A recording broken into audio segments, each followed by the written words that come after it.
Well, I know this is a surprise because I am on the brink of packing all of this up in preparation for the movers who are showing up first thing Monday morning. But I always say this, that live streams are about the sewing machines. They're about the sewing machines and shining light on the greatness of the machine. And the last time I had a chance to present this unusual orange Viking 3600, I was battling static charged thread, and the machine kept letting the thread slide off of the upper tension arm, the take up arm as it is. And we had to kind of wrap things up with only a few successful sew offs on this machine that we seldom, if ever, see. These machines are unicorn status. And I thought, I've got to try to come up with a solution to be able to do a little bit more sewing on this machine before sending it back home to Cora out in Philadelphia, Pennsylvania. So I did some research on how do you neutralize thread? How do you take that static charge completely out of it and position the machine for greatness and success as the seasons are quickly changing? The air is getting a lot more dry, and I think I figured some things out. It involves freezing with moisture, and that, at any rate, I won't go into the science of it, but I did some Googling, I did some searching, and I hope I figured it out because I'd like to be able to do a little bit more sewing on this model 3600 right after this live stream. Right after this live stream, I'm going to be packing this model 3600 up, and I'm going to be putting it out into my vehicle so that the movers don't grab it. And then as soon as they're done packing up all the other stuff, I'm going to run this down to Bay Impressions and get it heading towards Philadelphia, Pennsylvania. I got an interesting text message from Joelle out in California. She said, shocker, the 1222E that you shipped to us isn't supposed to be here until Monday. And I'm on the road, Joelle said, and mom just sent me a message. It's here. It got here 2 days early. So Joelle is going, I wanted to be there when the machine got there, and now I'm away on the road traveling. Mom has the machine, and she's going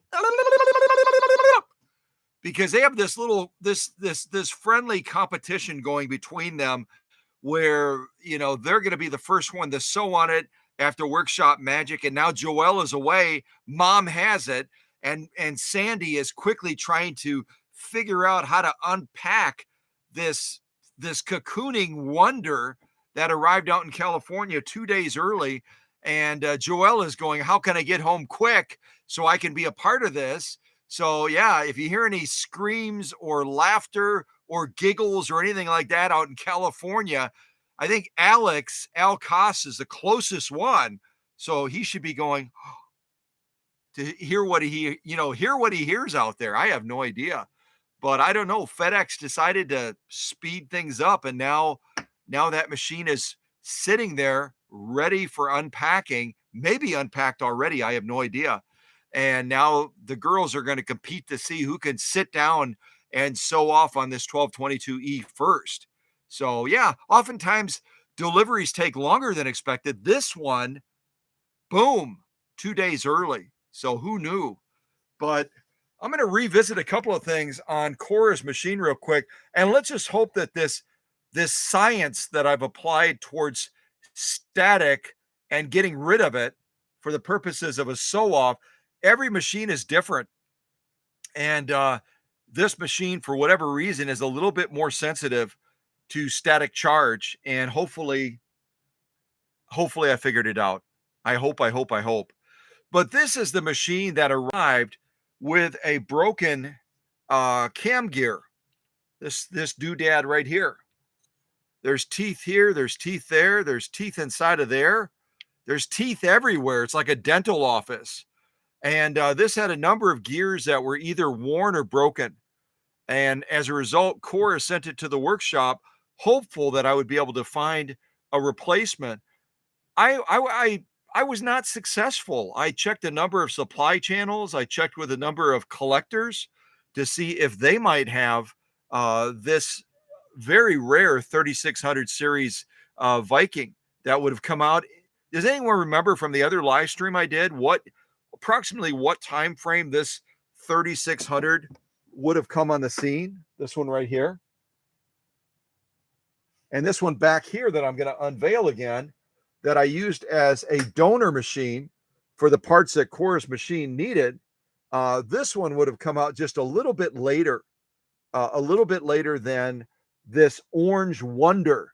This orange wonder that everyone says it's probably the most orange sewing machine ever made on the earth.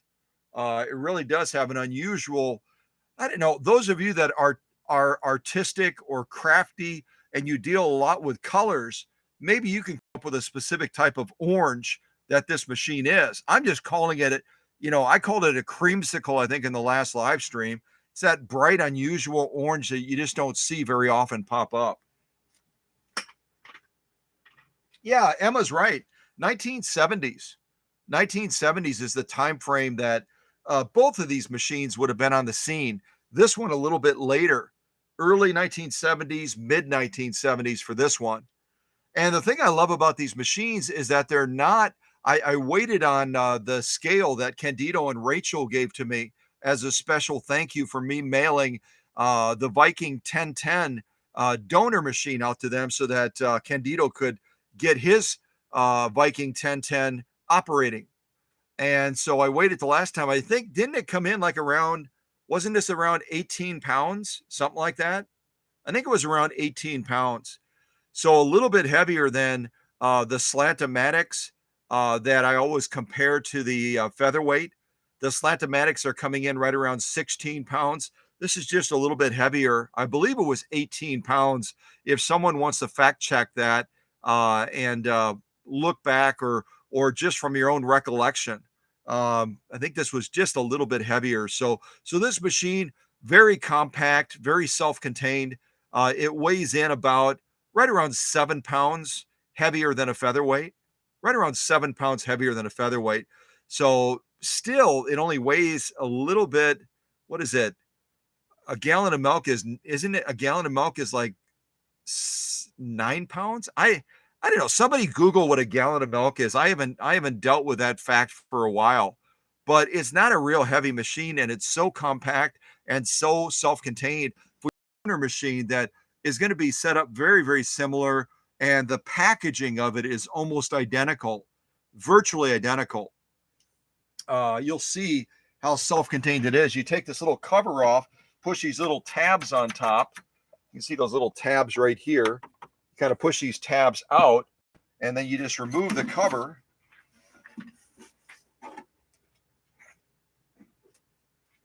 And everything you could possibly want for the machine is right there at your fingertips.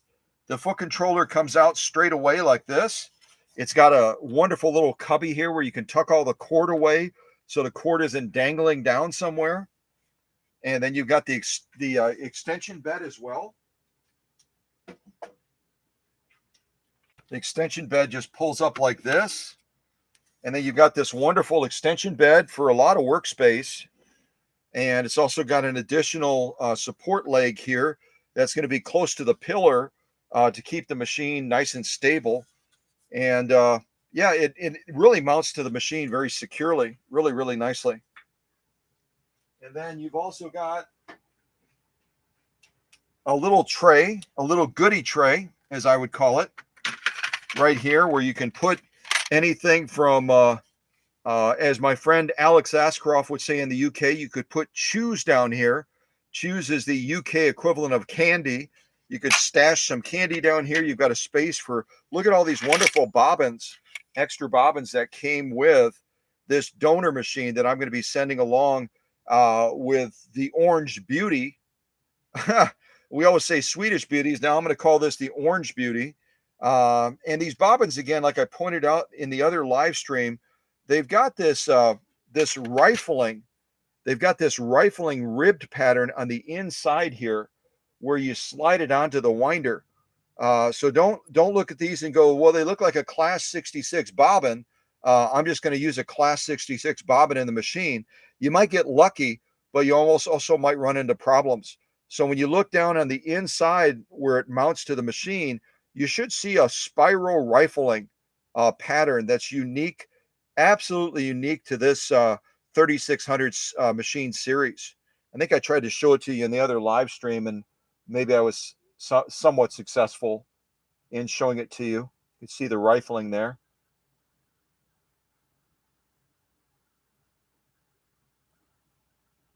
Yeah, there you can see it really well. That spiraling you see is like a rifling rib pattern on the inside of here, so it mounts properly to the bobbin winder on this machine. So don't just pick any random bobbin. You want to have a bobbin that's specific to this. And then the bobbin case is going to be very, very similar to other Vikings that you've seen. It's going to have a little finger at the 12 o'clock position, like so. And you're going to thread it like the other Swedish beauties with the bobbin case in your left hand and the bobbin in your right hand. You'll have that thread coming underneath, like so. And then you just slide her in like that, bring it to that little track right there, and then underneath the tension band.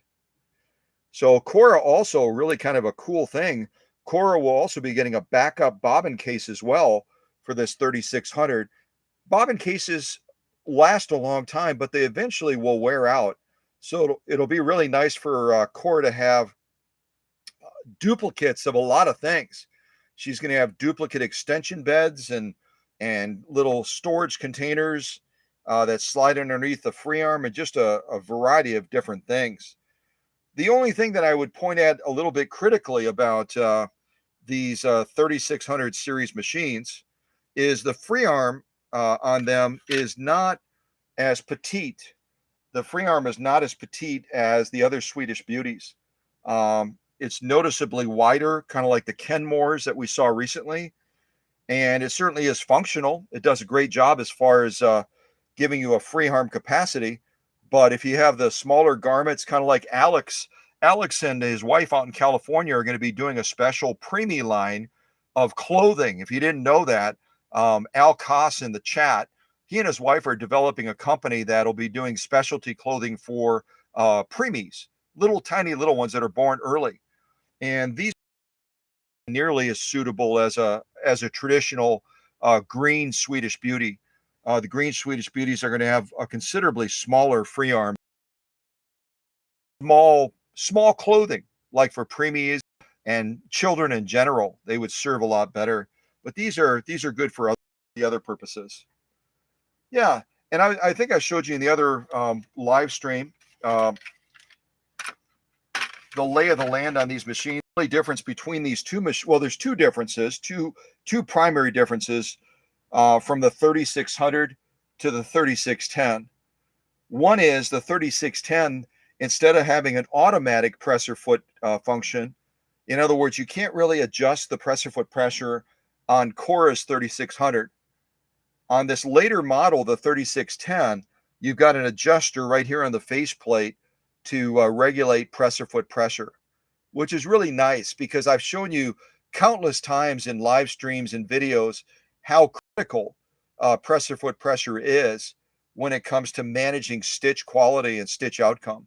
So I think it's really smart that they added this to the 3610 that was not available at the time with the 3600. The other thing they did is they did an upgrade on the motor. And again, I've got so much going on right now with the transition of the workshop and everything. Did I mention the difference in the motor sizes on these two machines? I may have asked a question, but like the leaders always tell me, it may have been one of those questions I asked and I didn't provide the answer to. So if I did provide the answer and I just don't recall having done it, what size motor does Cora's 3600 have? And what size motor does this slightly later model 3610 have? See if I don't recall if I shared that. I think I asked the question, but I don't know that I shared it. So I'll look at the chat real quick and say some hellos, and then we'll see if my freezing scientific method on this machine worked. I hope it did.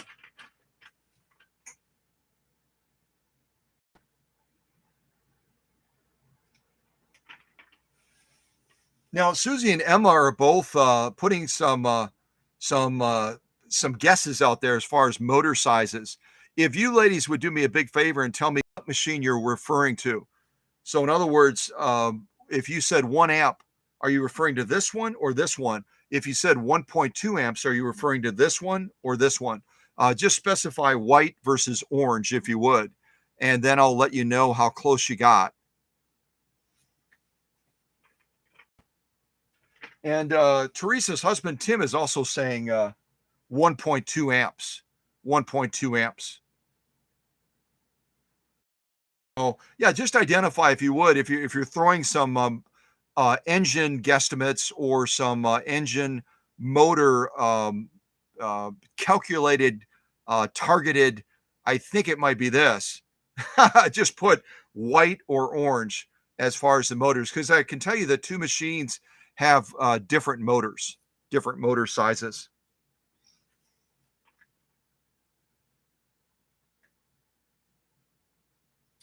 And Tim is saying a 1 amp on chorus. Let's see here. Teresa is saying a 0.8 on chorus and 0.9 on the white one. And Susie is saying white 1.0, orange 1.2 is what Emma said. And then Tim is saying 1.2 on the white. So a lot of great guesses. If you'll make note of this, because this is I was searching on the internet before I actually had this machine in the workshop, and I couldn't find information online about these unusual orange machines as far as motor size. Surprisingly, the orange machine is going to be rated like and I'm not going to give you the answer, but because all of you are so smart, I know you're going to nail it. The orange one is going to have the same size motor that the larger potted motor series would offer through the 1591 or the 201-2. And I talk about this a lot. The 201-2, the 1591 come with two different size potted motors. They're going to have this or they're going to have that. Well, this is going to be the higher end of what a 201-2 would have as far as a motor size. This one is going to have the same size that a lot of the Kenmores have. So, all right, I'll stop goofing around because we don't have a lot of time. I've got to get busy here starting to pack these two machines because they're both going to be going out to Philadelphia, Pennsylvania to Cora. Cora wants this as a backup for additional parts should they be needed. Also, all the extra goodies that are coming with it. And then, of course, her very cherished orange model 3600. Okay, blah, blah, blah. 0.6 amps, 0.6 amps. And Tim and others that said 1 amp on the white machine, they absolutely nailed it. So 1 amp, 0.6 amps. So you would have to take this machine and combine a featherweight with it to equal the motor rating power on this white machine. So not only did they add pressure foot pressure, but they also upgraded the motor by 0.4 of an amp. They upgraded this one by 0.4 of an amp from 0.6 to 1 amp. So anyone that said 1 amp on the white one, I know Tim was one of them that nailed it. Well done. Well done. And anyone that guessed close to 0.6 amps on the orange one, great job also. Great job. So, all right. Let's see here if there's anything else I could show you. I think I talked about it. These were models that were designed to service very easily. you've got to take off. I'm going to move some of this extra stuff out of the way. And I'm going to send these broken parts home with Cora's machine as well, just so she can see the parts that came out of this one to make this one whole again. Okay, let me get those out of the way first. Interestingly, too, and I can't explain it why, if anyone has a theory, I'd love to hear it. But when the parts were pulled out of this white one, and I went through this machine, obviously, you had to go deep into it in order to get these parts out of here for Cora's machine. I found a penny inside of this white machine. Any thoughts on that?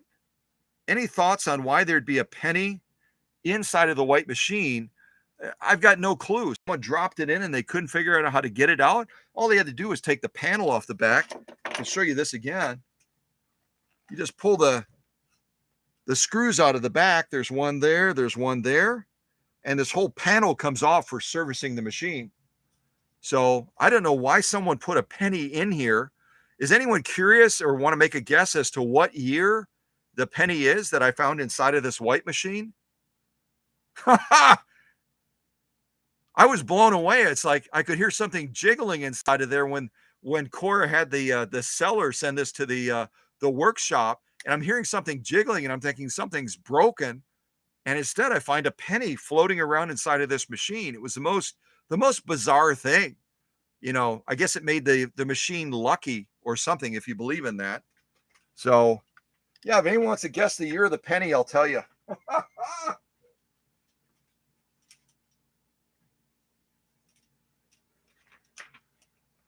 Get these rest of the parts out of the way too.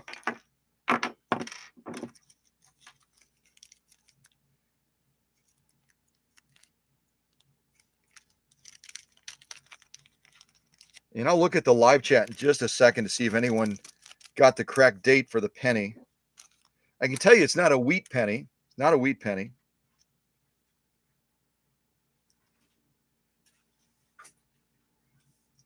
Yeah, I was pleasantly surprised because of how narrow, how compact these 3600 series Vikings are.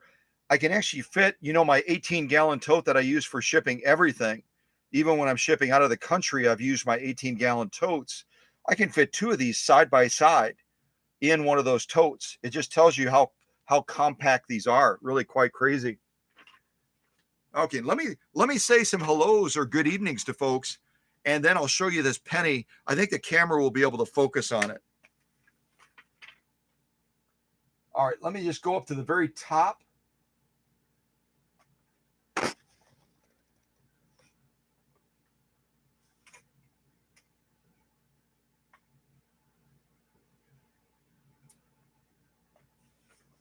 Well, apart from my weird little fuchsia high hand, Alex was the first in the classroom today, right after me. I snuck in.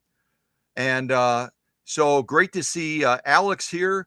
And again, Alex and his wife, if they want to share anything more about their company that they're developing, that's going to be making specialized custom clothes for preemie babies. Feel free, Alex, give yourself a plug so that we kind of know where things are at with that and how the development of that company is going. I think it's a brilliant targeted need that probably is well underserved. And we'll have to keep watching Shark Tank to see if Alex and his wife all of a sudden show up in promoting their company and trying to get Mr. Wonderful or somebody to give them money to develop this excellent specialized clothing line for little ones that are coming into the world early. I think that would be super, super duper. All right. Also, hello to my absolute most favorite, without a question, hands down, lady in the entire state of Vermont. The entire state of Vermont. I don't care who's there. Erin Allen is my favorite, period. So it's always great to have Erin here. And she's had a number of machines that have come through this workshop that after tonight's live stream, it's closed officially. It's closed officially. No more work will be done here. No more magic. I'm going to be taking the special magic wand that Susie sent me, and I'll begin, even on a day of rest tomorrow, on Sunday, I'll begin packing things up. And then I'll try to be as prepared as I can when the movers get here Monday morning. It's going to be controlled chaos. And don't be afraid. Don't be afraid to reach out, check on me. If any of the leaders want to do that, if anyone wants to do that, I might take a little bit to respond. But I'll do my best. I'll do my best, but it'll be a chaotic couple of days. And I'll be coming up for air whenever I can. Coming up for air whenever I possibly can. Hello also to my favorite lady in the state of Florida, Emma. Great to have Emma here. And I know, no offense to Paula Noel, that used to be part of the leadership team, and she kind of stepped away. I can't offend Bill because Bill's not a lady. Duh. So yeah, Emma is my absolute favorite gal in Florida, and it's always great to have her here. My favorite gal in Minnesota, other than Bill's daughter, Lisa, I think she's a sweetheart of a gal. And Bill, if you're in the live stream, I didn't see your name yet, but I hope you got a big stick to beat away the boys as they show interest in your daughter, Lisa, because she is an absolute beauty. But my favorite gal in Minnesota is none other than Susie. And no offense to any of the other folks that happen to be ladies that follow my work over in Minnesota, but Susie's just well above the pack in that great state of 10,000 lakes, right? Isn't that it? Minnesota has 10,000 lakes, or 10,000 something, maybe 10,000 gumballs because of the Mall of America. But great to have Susie here always. Who else? Already raved about Al Koss, Alex out in the great state of California. Great to have Alex here always. Who else do we have? Candido from the great state of New York. And without crossing any lines or anything like that, I'll just say that I hope that Candido's family as well, that Rachel as well. And we always have you guys in thought and prayer for whatever reasons. We always should be looking out for our family, always looking out for our family. So know that that's the case, Candido. All right. Who else?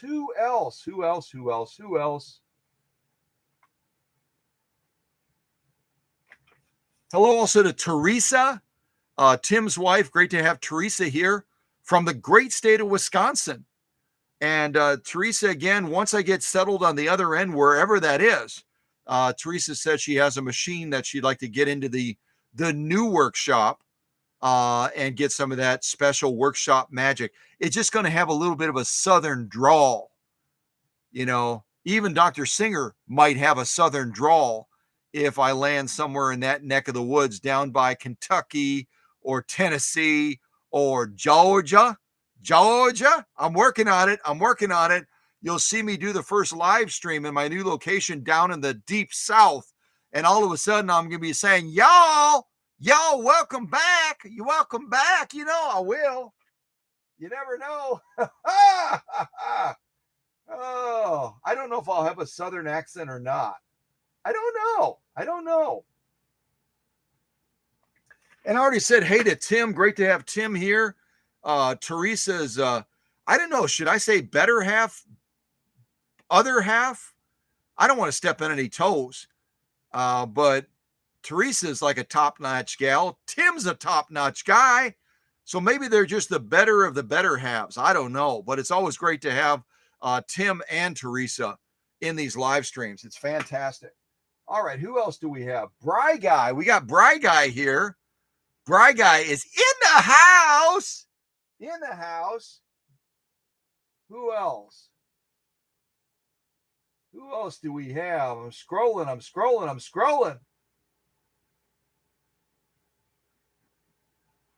still scrolling. Jiminy crickets. I still haven't hit the bottom yet. You haven't hit the bottom yet. Almost. Now I see a new name. I see a new name, a new name, a new name, a new name, a new name, a new name, a new name. At least it's new to me. I see Matabipam or something like that. I know nothing about Matabipam, and I'm probably totally messing that name up. But it's great to have you here, and I'm sure the leaders and others will reach out and try to get to know you a little bit better. It's the first time I'm seeing that name, unless I'm just totally clueless, which in a transition like this might well be the case. I might be absolutely clueless. But Matabipam, Matabipam is how I'm pronouncing it. Great to have you here, and share whatever you want to share. It's just great to have you in the live chat. So cool. All right. Who else? I'm still scrolling. Y'all are chatty. The leaders know this, and they could tell you a little bit more about it. After a live stream, I always send them a chat summary, and it gives a chat rating. It gives a total number of participants, blah, blah, blah. It gives all kinds of stuff. And the last live stream we did with Richard's white rotary machine, we had a chat rating of 6. Is that the highest number we've ever gotten? The leaders know this better than I do, because I just send it out. I don't even look at it real close. I glance at it, but I think 6 the highest we've gotten so far as a chat rate, or do we get 7 on one of those? I don't remember, and I don't know what the ceiling is. Someone could Google what is the highest chat rating on a YouTube live stream or blah blah blah, whatever it would be. But we were really chatty in the last one, which is great, because that means y'all are talking to each other, you're interacting, you're sharing, you're learning, you're exchanging information. And I think I heard, I didn't look at it, but I heard that we even got a recipe. We got a recipe in the last live stream from Alex out in California. I don't remember what the recipe was, but if he wants to share it again, because eventually I will have a kitchen again. Right now, when I move from my current location, I'll be in a hotel for a while. I'm going to have a microwave. That'll be the extent of my cooking, unless I go to a local restaurant. So if I can make Alex's recipe in a microwave, I'm good. I might give it a go, because I'm going to have some downtime without doing live streams and work on sewing machines and everything. Although, y'all are going to laugh at me. I know you're going to laugh, but I've got another machine after these 3,600 Vikings that are going out to Philadelphia, Pennsylvania. I've got another one that I've got to finish checks on and verifications and adjustments. And guess what? I'm going to be doing that in the hotel room. Honest to Pete, if that's a saying. I'm going to be doing the final checks and adjustments, because I'm going to hold my tools back. I'm going to hide them away in the car. That way the movers can't grab them accidentally. And I'm going to be doing the final checks and adjustments on the machine I'm about to show you on the other workbench. And then I'm going to pack that machine. I'm either going to pack it in the hotel lobby, which will get me thrown out, or I'm going to pack it in that hotel room with all the drapes open. Don't you hate hotel rooms? Every hotel room you're ever in it's never got enough light. What's going on with that? It's a conspiracy to make us blind. They're trying to make us all go blind. So if I try to pack a machine and I'm using my drill to put the zip ties, I don't know. I may have to do it in the lobby, maybe during breakfast time, and then everyone will leave early, and then I'll have more stuff to myself. Maybe I'll have more stuff to myself. I don't know. And there's rumor. This is unconfirmed. Just like Susie decided to drop in for a visit with her Kenmore, there's rumor that someone else that's on my leadership team might be dropping into Oconto before I pack the car up and I start heading south. Someone else might be coming to pay a visit in Oconto to walk the causeway for the last time before I have Oconto in the rear view mirror. And if y'all want to throw guesses out as to who that might be, I've already told you they're on the leadership team, so that narrows it down quite a bit. But they said, "Would you mind?" I said, "Not at all. Not at all. Come to Oconto, and that way you can say you were one of the last people as Cow Country family to walk that causeway." And of course, I'm going to walk with them on the causeway. I'm going to do that so that I can get that last walk in as well. But yeah, I'm expecting a special VIP visit from one of the leadership team members. And they said specifically they wanted to walk that causeway before Oconto is no longer. It's kind of like in the movie. Anyone ever see the movie with Harrison Ford? Harrison Ford, Air Force One. And there's this horrible Secret Service agent that he goes against the president, and he's a naughty boy. And then eventually Air Force One crashes, and the president is narrowly saved. Narrowly saved. Y'all, I'm guessing most of you have seen Air Force One, the movie with Harrison Ford, and he's reeled in at the last second to his almost to his peril. And when he gets aboard that new Air Force plane, all of a sudden it becomes the new president's plane. Air Force, yeah, the new Air Force One or Air Force Two. I don't know what it was, but at any rate, the point is, this will cease to be the workshop. It'll no longer be the place of magic. There'll be a new place of magic down in the South somewhere. And so this individual that's coming to Oconto or planning to will have the last walk through the magical workshop if it's still here. I don't know if it'll still be here. It may be gone by then. But anyway, get a walk on the causeway anyway. Yeah, I'm rambling as usual. I'm rambling. All right, who else do we have in the live chat? See here.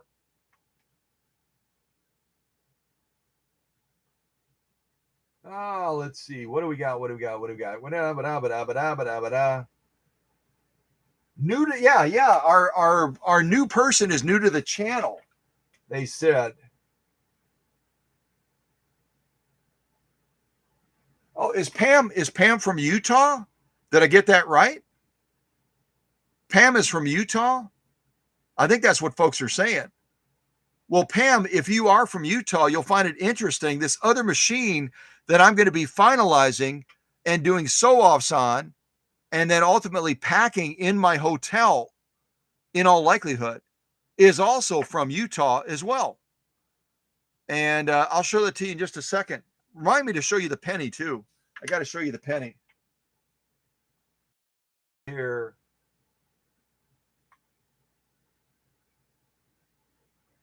Yeah. So our gal is from Utah, just like this machine over here. I got this machine right here, made in Germany. Made in Germany. It's a 7530 FOF. And this one is going to be going to Utah as well. This one's going to be heading to Utah. Lord willing, and the creek don't rise, it'll be heading to Utah sometime this week. Sometime this week after I've had a chance to go through all of the final checks on it and make sure everything's good to go. And then I'm going to be including, kind of like this other machine right now, I'm going to be including, there were two other parts machines in the mix to get this machine complete. And I'll be mailing parts that the owner wants in Salt Lake City, Utah, heading back with this machine once I've taken it through the final paces. And I don't think I'm going to have time to live stream that from the hotel. Although that'd be a new thing, wouldn't it? Doing a live stream from the local hotel in Oconto, or if I could get away with it, setting up in the lobby down by the pool, far enough from the pool that the machine's not going to fall in the water, of course. But that would be kind of interesting to do a live stream with kids screaming in the background, jumping into the water, and I'm far enough back that the machine can't get splashed, and the little kids are coming up and saying, "What's that, mister? What are you doing? Can I push that button?" Yeah, I should rethink all of this. It's a horrible idea. It's a horrible idea. But at any rate, I think that would be kind of cool. And Susie is fearless. Emma is fearless. Teresa is fearless. Jenny is fearless. Bill is fearless. Christine from Canada is fearless. But she's like fearless, up there in molasses country, or what they make in Canada. What do they make in Canada? Isn't it molasses or syrup, or they're doing something with trees up there in Canada. Now are mostly under control, I think, or all under control. I just talked to Christine too, and I forgot to ask her. I forgot to ask Christine about if the fires are under control now around Ontario, where she is. She's in that neck of the woods in Canada. But yeah, Susie's saying, Scott, set up a live stream poolside, but far enough back, and live stream this 7530. All you're going to be doing is lounging around the hotel anyway, because you won't be able to work on other sewing machines. Just set up this 7530, and then you could even do a packing video down by the pool as well. Just be courageous, be fearless, as Candido and Rachel are always saying from New York. Just do it, man. Just do it. Yeah. Why not? We should do it. That'd be kind of fun. That'd be totally different. All right, I got to look at the date here. Oh, this is a hoot. This is totally, I'm looking at it with my little magnifier. I wonder when you see what the date is of this penny that I found inside that white 3610 that was on the workbench just a second ago. And I don't know, did anyone guess? If you could retype it in the live chat, please. If you could retype it in the live chat, what date you think the penny is. Remembering that, remembering that this is going to be from early 1970s. This is going to be from mid to later 1970s. What date do you think was on the penny that someone stuck inside of that white machine? Retype it in the live chat again, would you? Retype it in the live chat.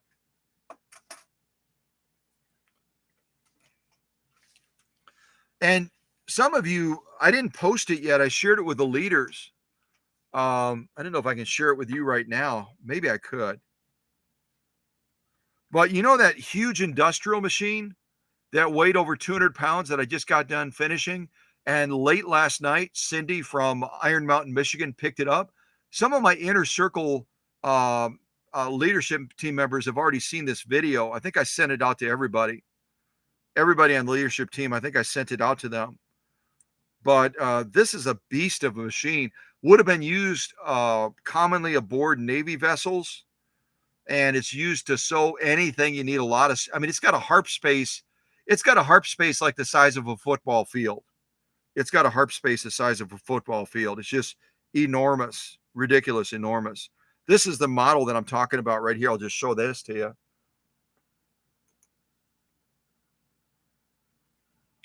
And who's not going to be in the live stream probably, but will watch this later and will be drooling, absolutely drooling, is Dusty. Dusty from used to be in Colorado, and now he's out in the high desert of California. Alex, do you know where the high desert of California is? Any of my California people, do you know where the high desert is? That's where Dusty is now. He's our guy that did. Stuff for Alice Cooper and Johnny Depp. He does leather work that's just masterful. And I did an interview with Dusty on this channel. It's under the playlist of VIP interviews. If you want to look it up and learn a little bit more about this guy that's out in the high desert of California. I know. Is there a low desert of California? I have no idea. But let me see if I can find that video real quick. Here's a better picture of the part of the machine. It still isn't capturing all of this machine that I just got done with. But the whole time this huge machine is sitting on this table that's like an office table, one of those prefab office tables. My heart is beating faster every time I approach this thing, because at any moment, I checked it. I even sat on the edge of the table, and if it could support me, I figured it could support this machine. But I was so nervous until Cindy picked this machine up last night. and a local man, Jose. Y'all know Jose that has the detailing shop. Jose and I loaded it in her car. And I just breathed a sigh of relief as this monster industrial machine was finally put into this car safely. I think the car kind of rode back to Iron Mountain like this. I think it kind of rode like this with the front end just tipped up a little bit. Let's see if I can find this. Here's another shot of it here with some of the sew-offs I did.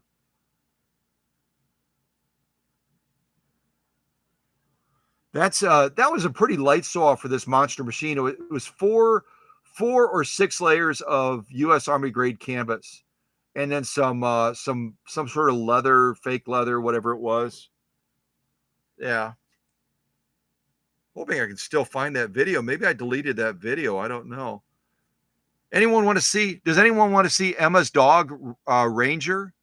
Anyone? I'm just randomly going through pictures here, seeing if I still have that video. Does anyone want to see Ranger? Right after he got back from the groomer. Oh, Alex is answering the high desert thing. Hold on a second.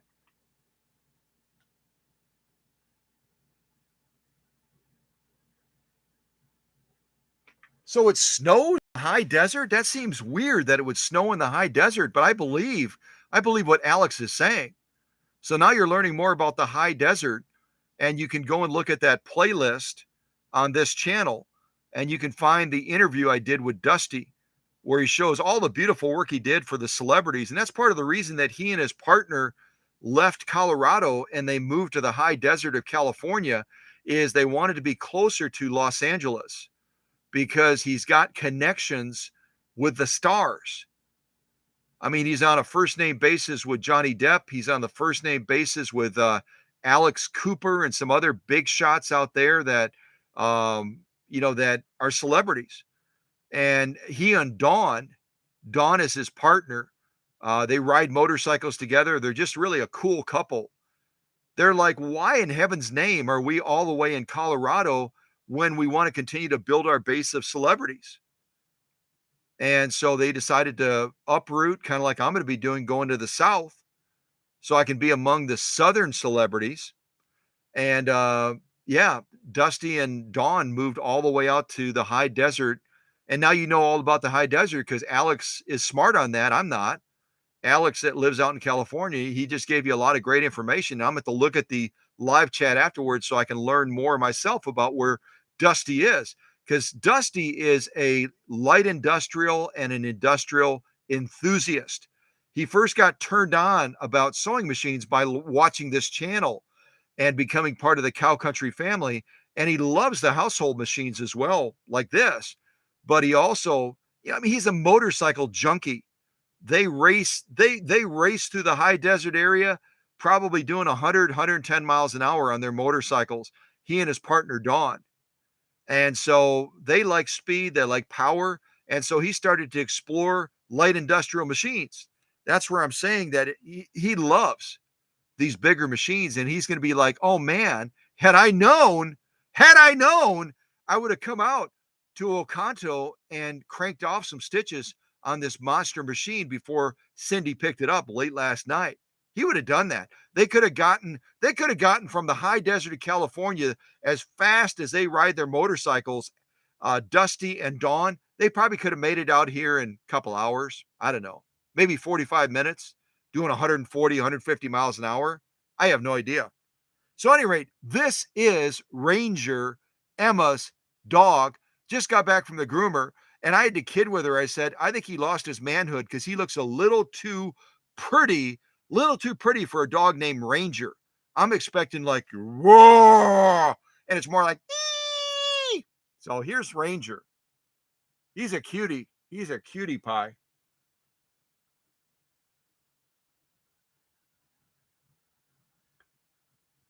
He's even got like a little thing around his neck. What do they call those things around his neck?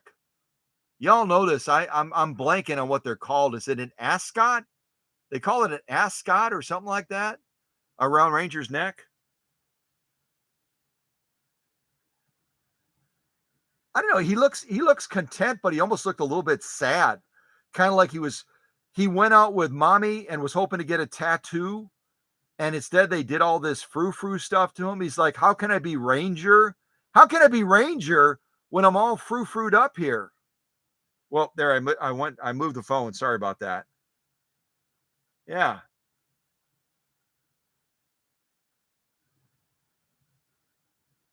He's a cutie pie though, isn't he?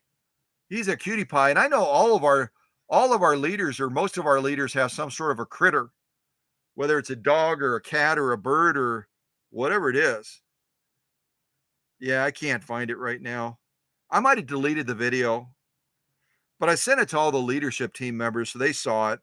I think I sent it to everybody, most everybody.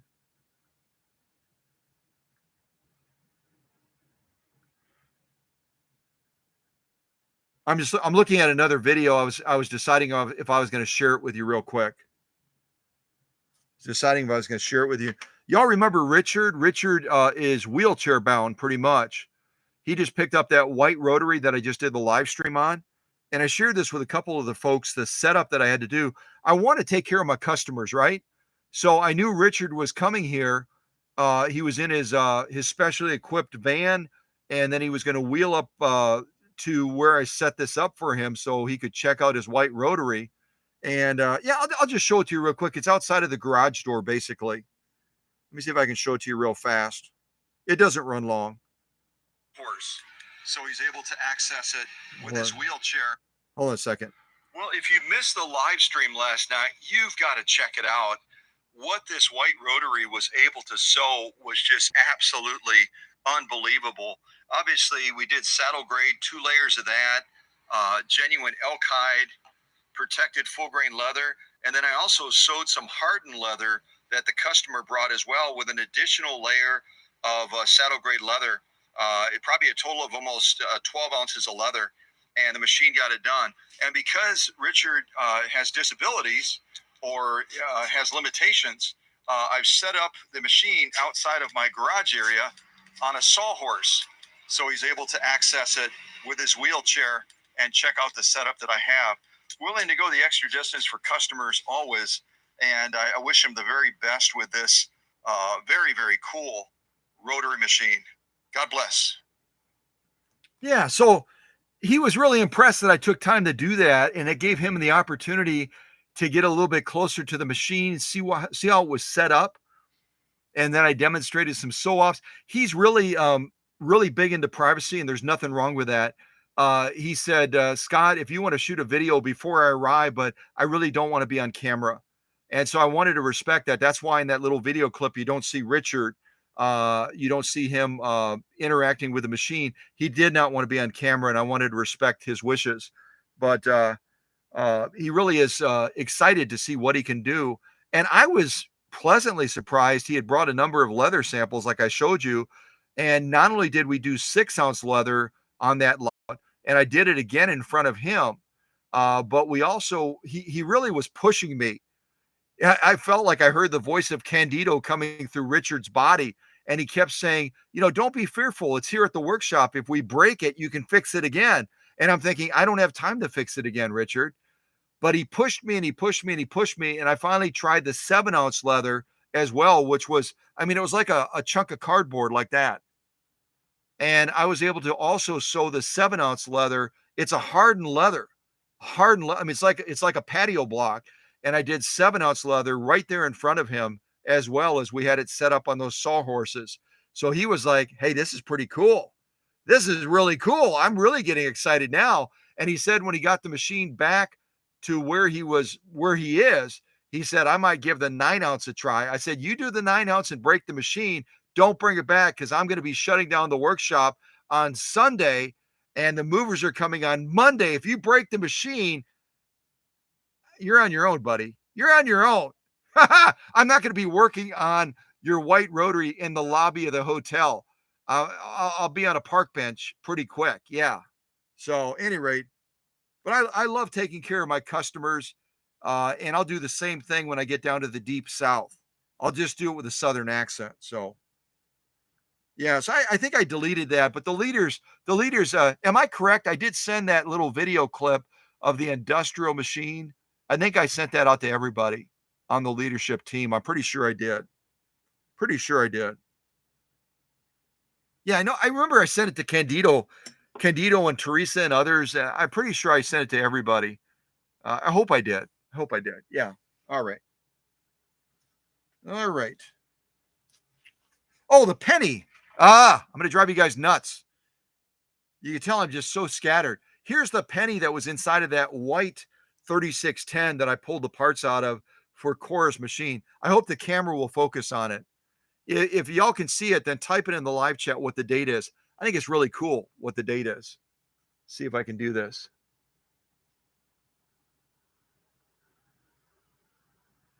Come on, camera.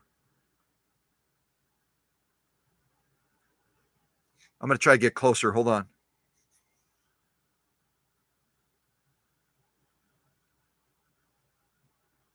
Can y'all see that? Sort of.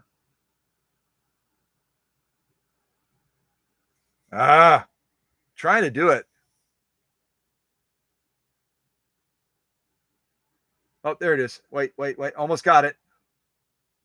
Can y'all see that? Come on, focus, camera. I think y'all can see it, can't you? 1979 or something like that? 1979? 78. 1978. So if anyone wants to do more research on the 3610 Viking, maybe they stuck it in here because they acquired that machine that I got as a parts machine in 1978. And I thought, well, I'm going to drop a penny in there with the same year that I acquired the machine, or that the machine would have been potentially manufactured.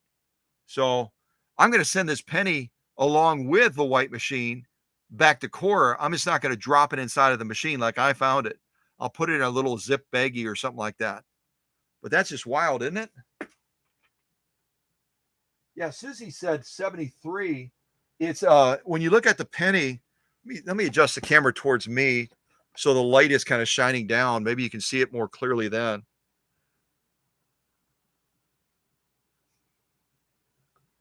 Really have. Let me give him a little light over here. Hold on. We're going to do this. I want y'all to see it.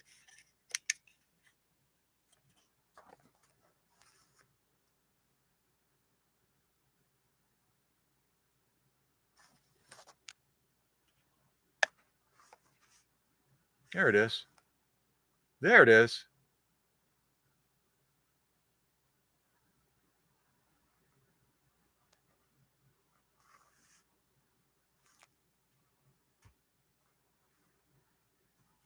Wait a second. Wait a second.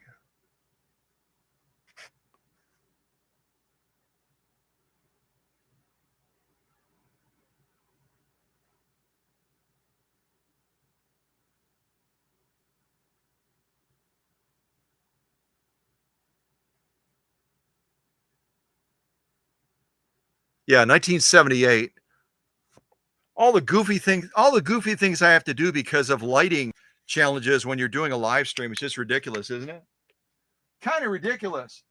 And I just happened to pick this shirt when I got up this morning, the Alaska one. That's where that big huge machine that was picked up last night, that Navy vessel one that Cindy we loaded in the trunk of Cindy's car. It was kind of crazy.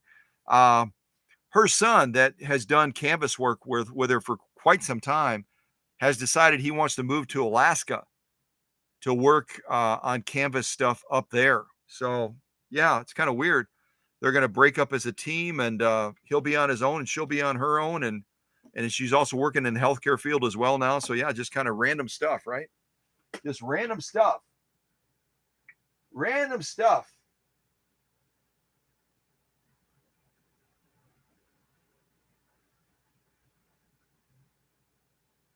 All right, let's see here.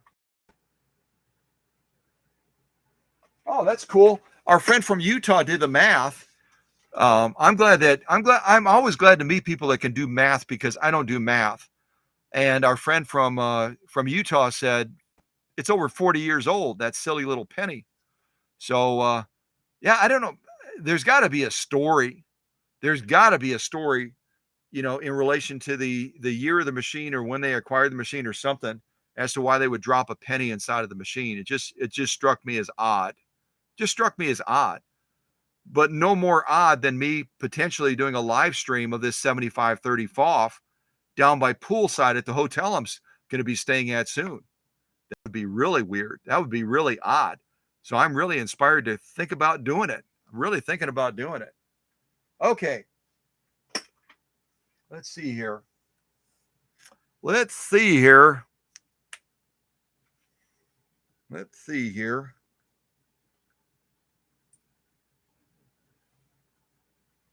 Give me just a second here. Just a moment. Just a moment. And I didn't get any feedback that there's issues with audio, video, but I'll just do a quick check. Do a quick check here.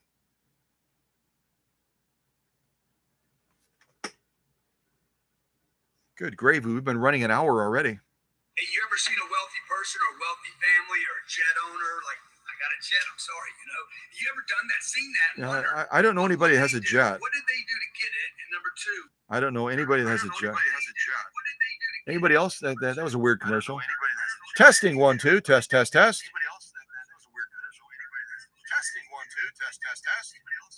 Okay.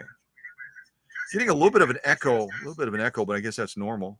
All right, I'm gonna put the volume down. Volume down.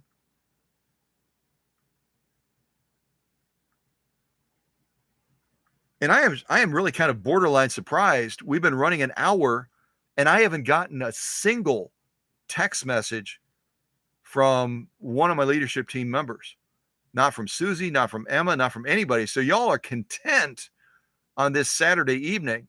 You're very content, and you don't need to talk to me, and that's okay. That means I'm covering the bases, and I'm confusing you less than I typically do. So that's a positive thing. It's a very positive thing. It's always good to not confuse people whenever possible. All right. Answering one quick email message. It could wait, but I might as well do it real quick, and then I don't have to do it afterwards while I'm starting to pack this machine up along with the white machine, getting it ready to head out to the great state of Utah. Yeah, might as well do it now. So y'all just keep chatting among yourselves. Find out more about the high desert area from Alex. Find out a little bit more about Alex and his wife's preemie company. Eventually they'll be on Shark Tank. I know they will be. So that'll be super cool. Super, super cool. Then we could say, we remember Alex when. Yeah, we remember Alex when. That would be awesome. And I don't know how big they want this company to be. You can ask Alex how big this company is going to be. Is it going to need Shark Tank? I don't know. Maybe. Might need Shark Tank. I'd want to go on Shark Tank just to meet Mr. Wonderful, wouldn't you? That's what I'd want to do. Go there and see Mr. Wonderful. See if he's really as wonderful as he says he is. I don't know. Or some of the other real wealthy billionaire people that are on that program. Have any of you watched Shark Tank recently? I haven't seen it in a long time. Maybe they have totally different billionaires on there now. I don't generally watch Shark Tank, partly because I don't have cable TV. I don't have cable. I don't have the specialty channels and all that. So, but some of y'all might have those specialty channels, so you're watching Shark Tank every night. Not me. Okay. I answered the email. I was a good boy. I answered that email, and I can set my phone down, and unless it goes off. Wait, did I turn the notification back on? Unless it goes off, I'm going to ignore the phone for the rest of the live stream. Okay, yep, I've got the volume up, so if somebody sends me a text or calls, I should be able to hear y'all. So, see, I'm already doing it. I'm not even in the deep south yet, and I'm already saying y'all. See that? The South has this magical power over me already. They've got this magical power already. Okay, well, let's see if this scientific approach worked. I hope it did. I hope. Because that was really kind of frustrating at the last live stream with this orange popsicle machine, and the thread kept coming off of the take-up arm because, I mean, I could have gotten shocked, almost electrocuted from the static charge that was in the thread on the machine. So hopefully we have more success this time. I hope.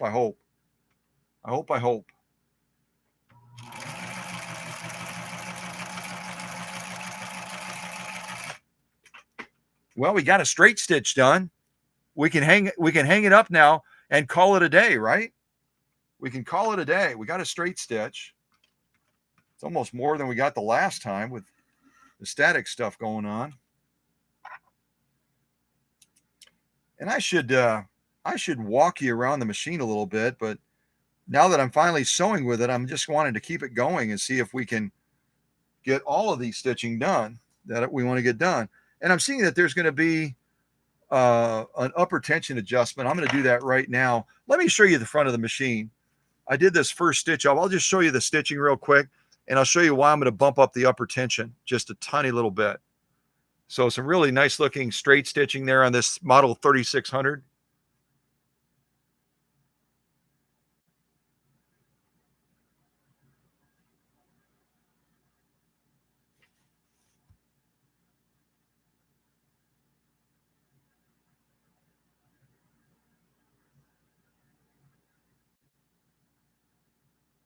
And this is the same needle that's was in there from the last live stream. I didn't want to change it out. I just roll with it. Here's our lock stitch, but it's a little bit weak. It's a little bit on the weak compared to that top stitch. It's still a good looking lock stitch, but it's a little bit weak. So I'm going to show you how to adjust the upper tension up just a little bit. Let's see if the camera will focus on this. I think it's trying to focus on my Alaska t-shirt.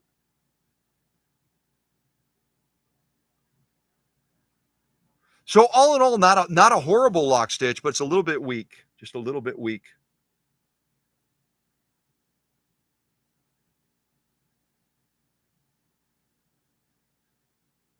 Yeah, it's a little bit weak. All right, let's address that, and then we'll go ahead and see if we can get through some of these other stitches, hopefully without experiencing the same static challenge that we had the last time.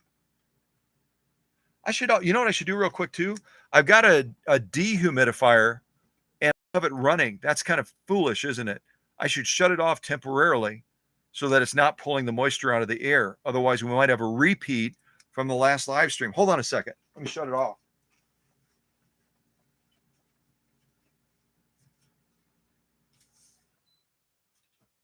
Okay, you might have been able to hear it running in the background. I've got that running over there. And I'm going to shut it off so that we have a little bit more moisture in the air, which can only help us. Okay, so the front of this machine, I'll just show you real quick. See that? I knew Susie would text me. She is my text girl. So real quick, Susie, let me just show the lay of the land again to recover things with folks, and then I'll answer your text message, I promise. So on this model 3600, again, you don't see these very often. They're not a common machine at all. You got 3 of these magical little knobs, just like the 3610 that was on the workbench before. This is going to be our upper tension right here, this knob over here. There is no presser foot adjuster on the faceplate. And then this over here is going to be our stitch length and also our reverse button right in the middle. Let me adjust the camera. Hold on. I saw the camera was pointing down.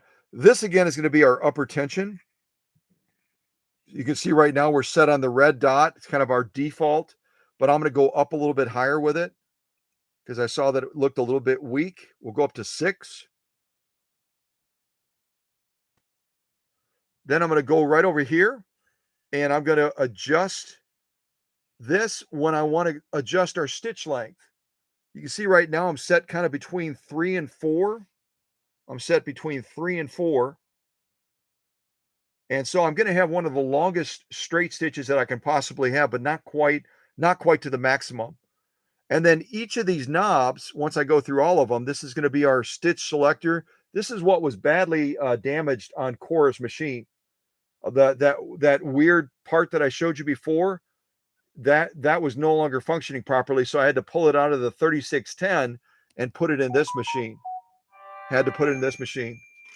There goes Susie again. Susie's trying to get my attention about something. Hold on just a second, Susie dear. Hold on. So right now you can see right now we're set on straight stitch. And then we got different settings for the other stitch patterns. Everything from narrow zigzag to a wider zigzag. And it goes all the way down to blind hem. You can see that underneath there. And then we've got a mountain stitch right there. We got a 3-point zigzag, and then we got a 4-stage buttonhole. 4-stage buttonhole. 1, 2, 3, and then 4. Back to that one again. So this stitch selector is really one of the major problems with this orange machine when it arrived from Pennsylvania. So that's kind of the lay of land. We bumped up our upper tension a little bit. We'll be adjusting this up and down. I probably will not do a buttonhole.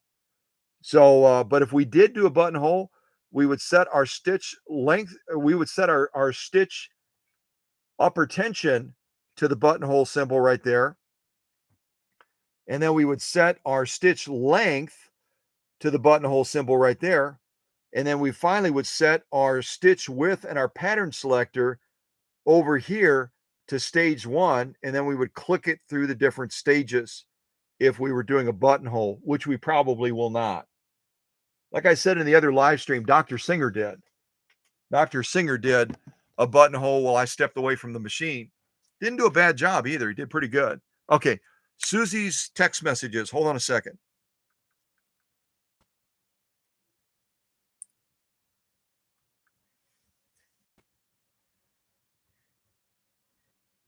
Holy mackerel, 225 watching? Really? 225 watching, 80 watching. So we had 80 people watching, and then we had 225. Now you're getting me to be curious and look over at the laptop to see what we have going on now. Thank you for letting me know, Susie. Let me take a look at the laptop real quick. Holy Jiminy, ribbity, bibbity, bibbity. 561? 561 people in the live stream right now? Really? 564? 564?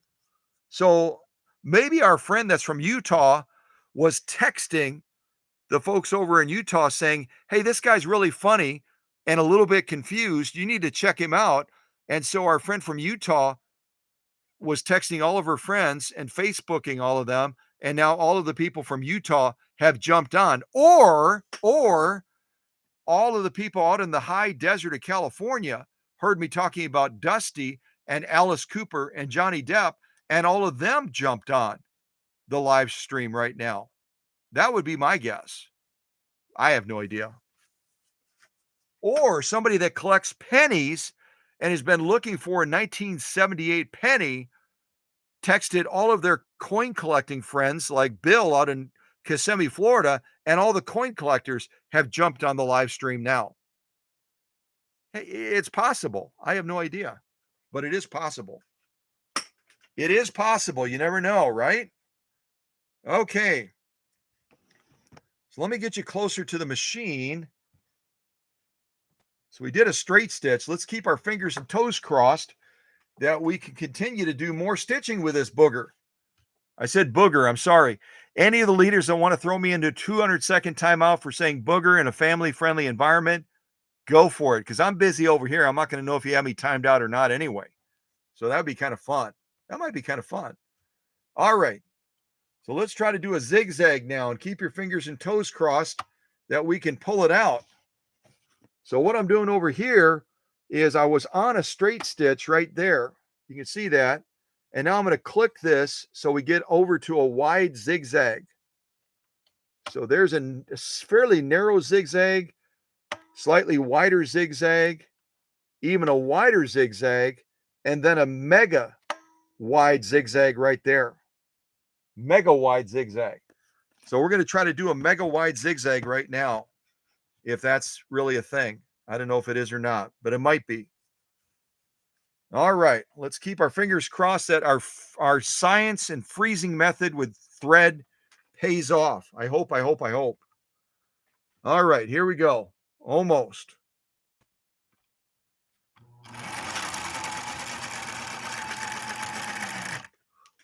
Yeah, that was kind of fun. That was kind of cool. It was kind of groovy. That was kind of super groovy is what that was. All right, let me give this a clip.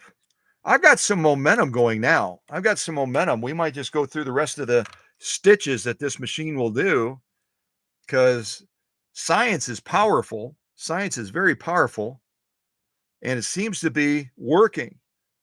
Seems to be working so far. So the person I talked to at NASA, you were right, Ernie. Ernie at NASA was right. I mean, you have to deal with the super cold temperatures, like 300 degrees below zero in space. And when I reached out to NASA about our static issue, they said, look at cryonics. Look at cryonics as far as solving your sewing issue. So I did. And then I learned that Ernie doesn't really work at NASA. Yeah, Ernie doesn't work at NASA, but you know, he had some good ideas. Yes, he did. So I'm going to thank Ernie, even though Ernie's a fraud, I'm still going to thank Ernie. So thank you, Ernie, for that advice, which so far is working. Yeah, it's working so far. All right, so now we're going to click over to a blind hem. Now we're going to go to a blind hem. There's two different types of blind hem things on here. So I'm going to turn this knob down to that next stitch right there. And then I'm going to take our stitch length and I'm going to shorten it up quite a bit. Take it down to, yeah, like one and some change. Why don't we say like 1.5? So again, our stitch length is at 1.5. Well, almost, it's short of 1.5. It's kind of like 1.25. And then we've got our stitch selector over here on this blind hem type stitch. I don't know if you can see that or not, maybe. There it is. And then our upper tension control right here is on 6 now. We were on the little red dot. It wasn't quite enough. So now we're on 6. Yeah, now we're on 6. All right. Let's keep going. Let's keep going. Hoping. We have continued success. Continued. All right, y'all are gonna have to blurp that one. My tongue is getting tied. I meant to say success, and oh my goodness. Okay, I'm definitely gonna get a 200-second timeout out of that one. Okay. Hope we have continued success. Success. Yes. Let's have continued success. Okay, now we're going to try to do a blind hem stitch. That's what we're aiming for. All right, here we go. And it came off. Our NASA person lied. I'm going to try to bring it back into position again. I actually broke the thread that time. We were rolling full steam ahead. Full steam ahead. I'm going to give it a try again. I'm not going to give up. Not going to give up.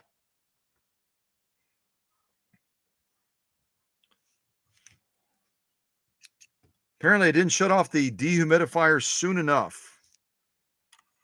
All right, we're not going to give up. We're going to keep trying to roll forward here. We're going to get all of these stitches. What we're going to try to do. All right, let me get this back into place. Yeah, I can see this thread is curling.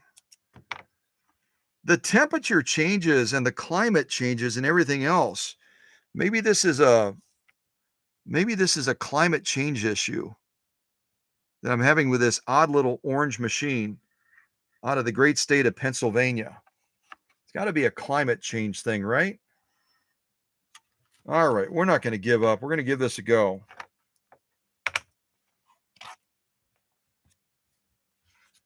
We're going to try to get this done.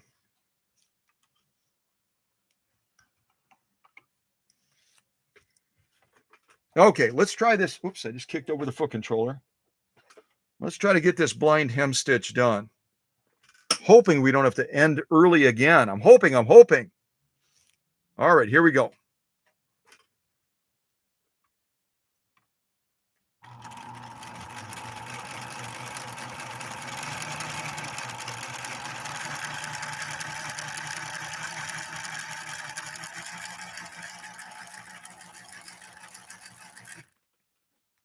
Aha! See that? I was talking about NASA. All right, let's move to the next stitch. I'm hoping that we don't have any. The air does feel dry in here, though. It really does. See if we can go to the next stitch. See if we can go to the next stitch now. We're going to get all the stitches done, and then I'll feel like we had a successful opportunity to show the greatness of this machine. Hoping. All right, I'm going to click to the next stitch now, which is going to be another type. I don't know if you can see that in the shot or not. It's going to be another type of blind hem right down here. Click that over. You see the little red marker maybe right there. The camera focusing on that? I can't see. There it is. Okay, let's go to this next one. Let's go to this next one now. Keep your fingers crossed. No more static, no more static, no more static, no more static. Okay, I'm gonna double check this. Next one. Okay, here we go. If it does something weird, I'm just gonna keep rolling with it. Just gonna keep rolling. I'm not gonna give up. Let's be fearless, like Candido always says. Okay, this next stitch is another type of blind hem. Let's see if we can get this one done. All right, hang in there. Here we go.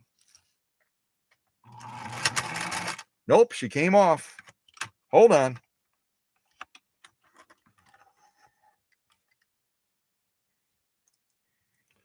I'm really going to be happy to ship this machine out to Pennsylvania, where apparently they don't have static. Apparently they don't have static out in Pennsylvania.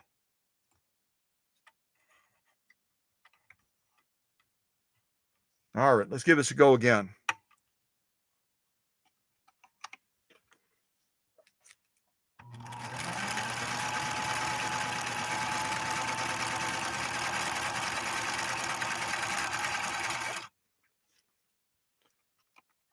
Aha!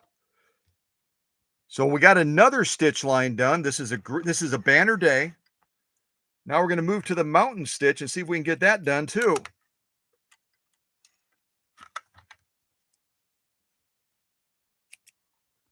And then I'll show all the stitches to you at one time, keeping you in suspense as we battle static charges here in Oconto, Wisconsin. It's almost like Oconto has supercharged the air here, because they're like, no, you're not going to move the workshop. We're going to static charge your workshop so that you recognize that machines still need you here, and you can't abandon Oconto. You can't do it. It's not going to work. Okay. So now we're going to change the stitch selector to the next one,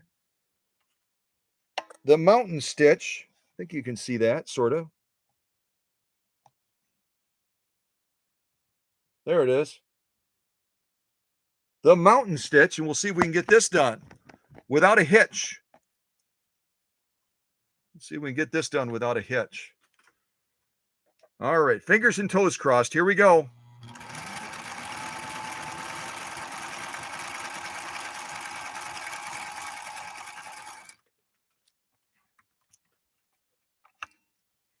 So apparently the secret when you're battling static is to sew faster so you can outpace the static.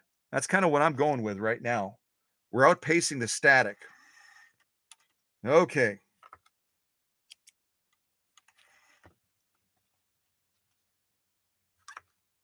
And Cora will be watching this later, probably, and she's like, yeah, that static's a killer. Not literally, thank God. Okay. Now we're clicking to the 3-point zigzag. We're clicking now to the 3-point zigzag right there.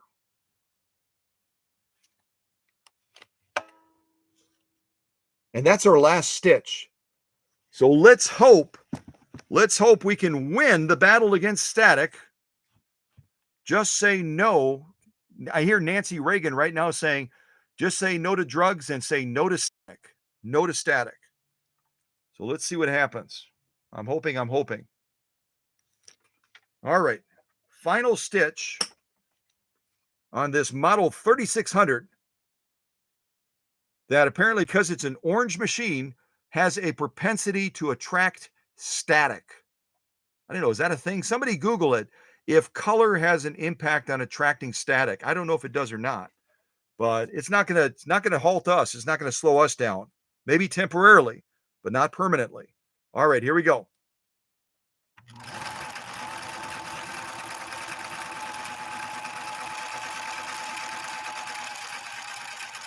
Aha! I feel like that is a major victory. A major victory in Oconto, Wisconsin today. We got through all the stitches apart from the buttonhole, which I'm not going to do with this model 3600. Yeah, that's exciting. Sort of. All right, let me cut the thread and we'll take a look at this.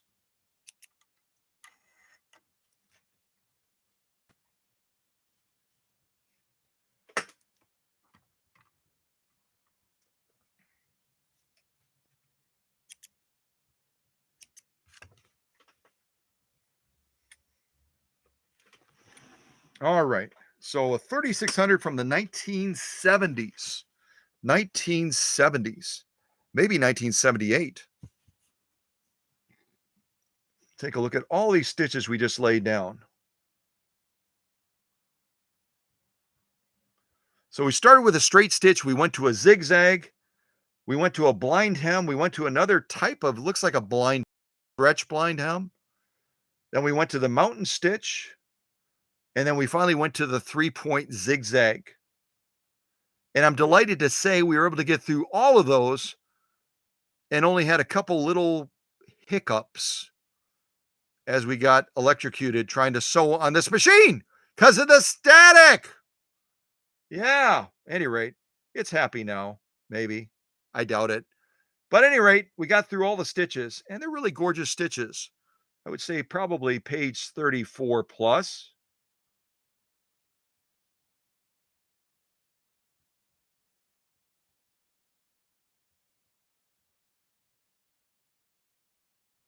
Yeah, nice looking stitching.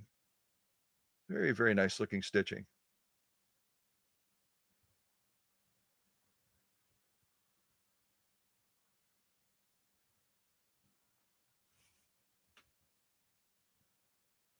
And our lock stitching.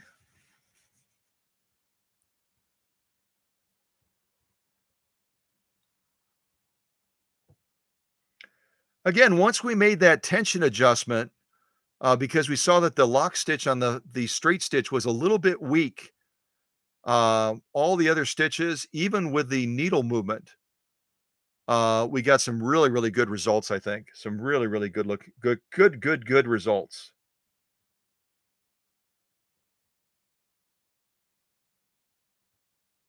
You can see right away when you look at that first row we did, that first row with that straight stitch, how tension is such a vital factor when you're sewing, getting the tension right.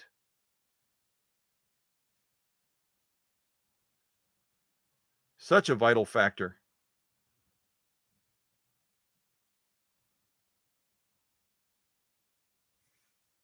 This again is our lock stitch,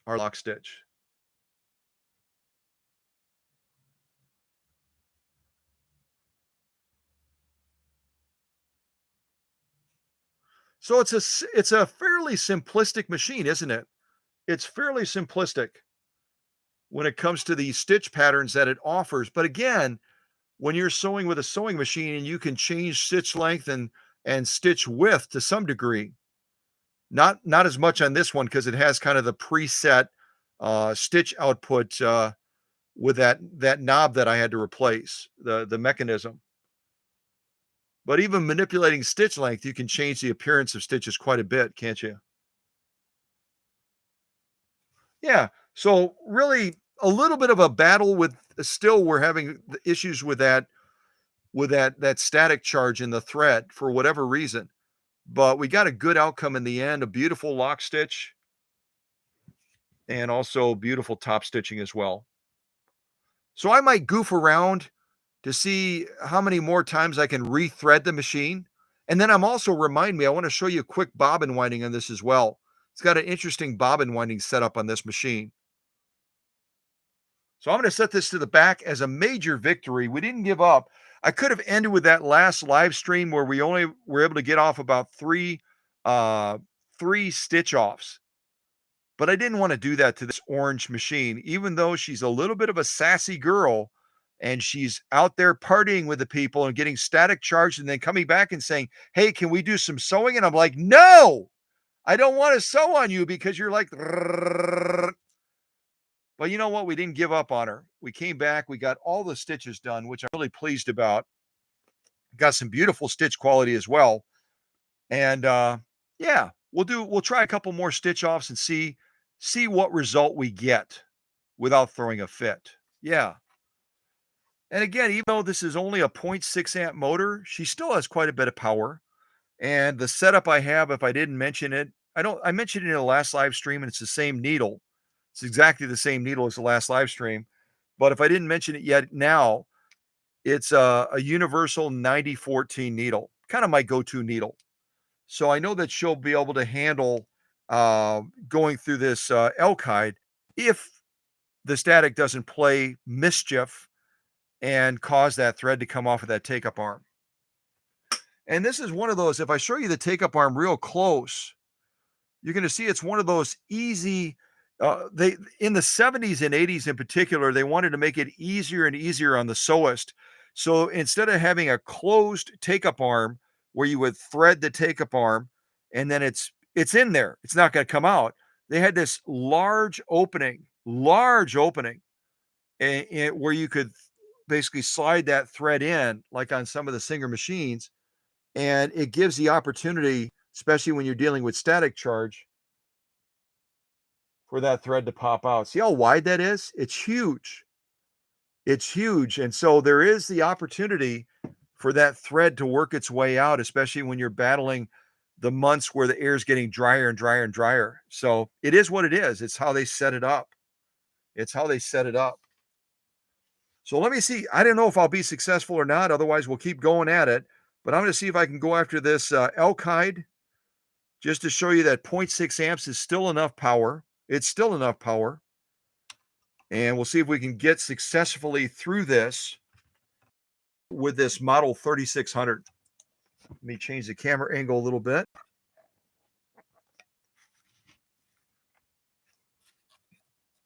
And I do have an LED light in here, so it's probably goofing around with our visibility a little bit. Maybe if I back it up a little bit, we'll be able to see it a little bit better.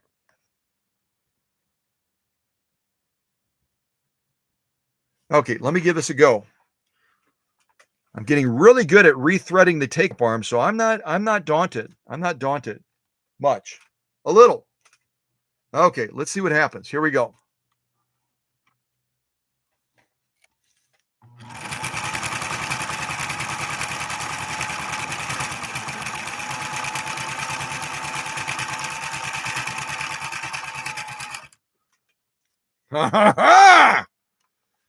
See that? We will not be bullied by static. We will not be bullied by static.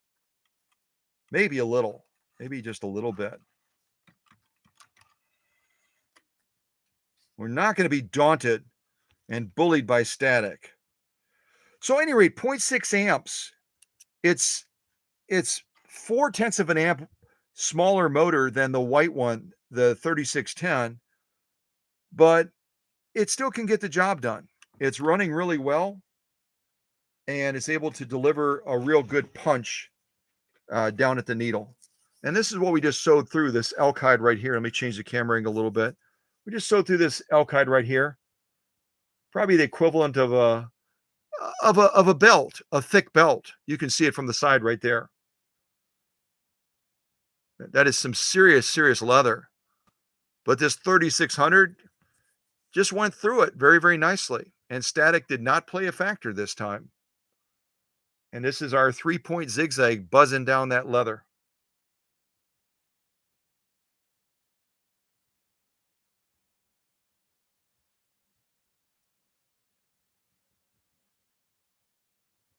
That's a good looking stitch, isn't it? A really, really a good looking stitch.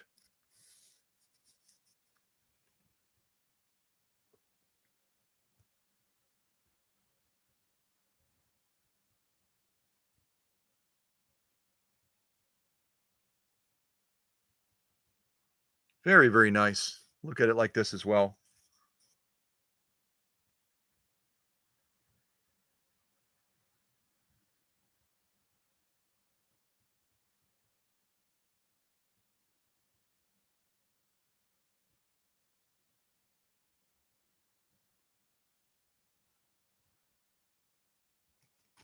So that's our top stitch. Let's see what the lock stitch looks like.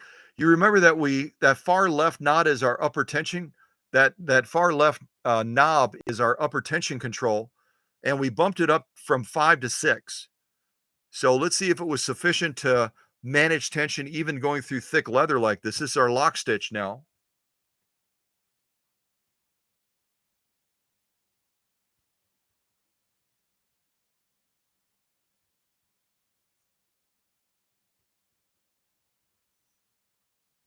Even through the nap, that stitch is popping through and saying, "Look at me, look at me." Still, we probably could have turned it up even a little bit higher. If we're going to be sewing a ton of this elk hide, we probably should turn it up to about 6.5 or 7. You go like this and let you look at it that way too.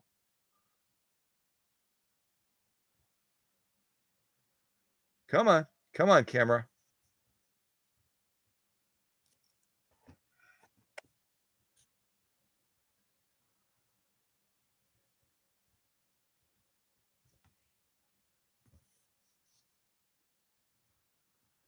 There we go.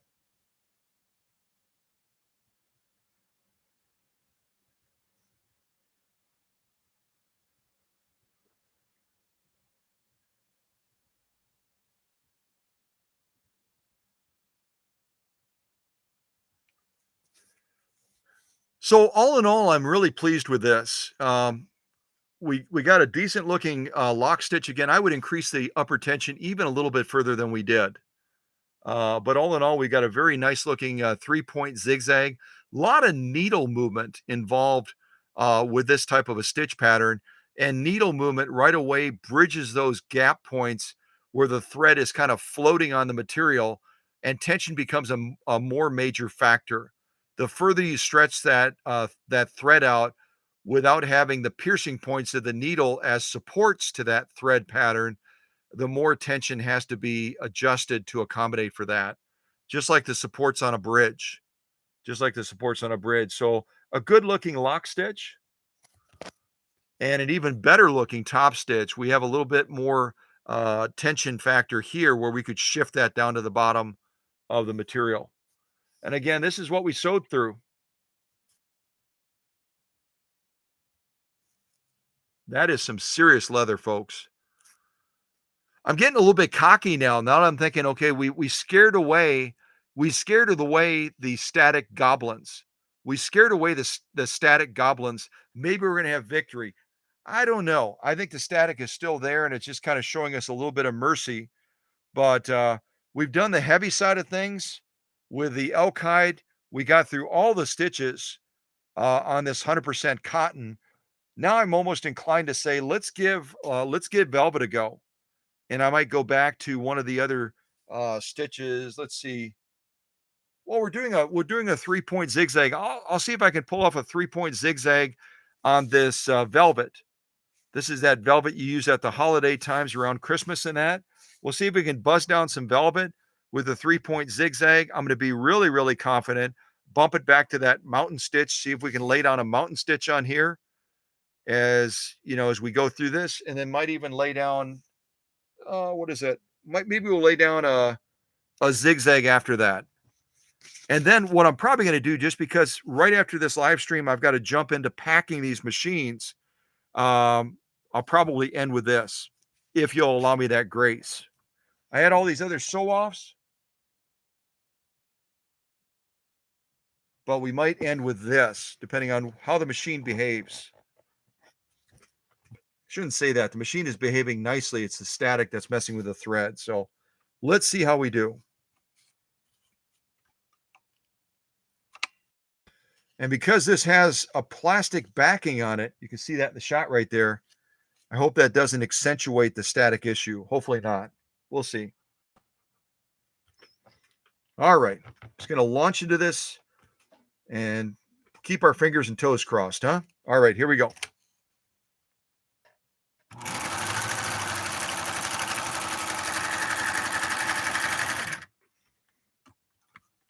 No fear. No fear. Maybe a little fear, borderline fear. Okay, now we're going to do our next stitch on this velvet, these 2 layers of velvet and the plastic backing. See how we do.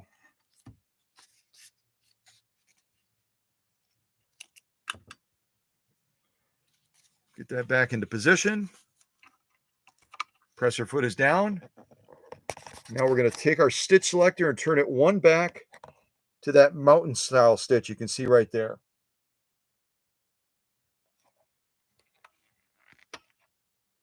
Okay, so now we're on the mountain stitch. We're going to launch into this with a little bit of fury too. See if we can outpace the static. Let's see if we can outpace the static.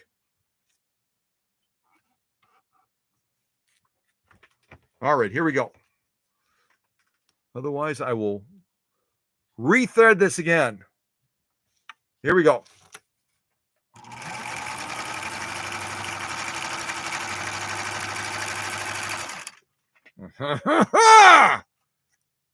All right, I'm hearing Candido chanting in the background. Candido and Rachel are in the background saying, no fear, no fear. We're not afraid of you, static. We're not afraid of you, static. Not afraid of you, static. We're a little afraid of static. We really are.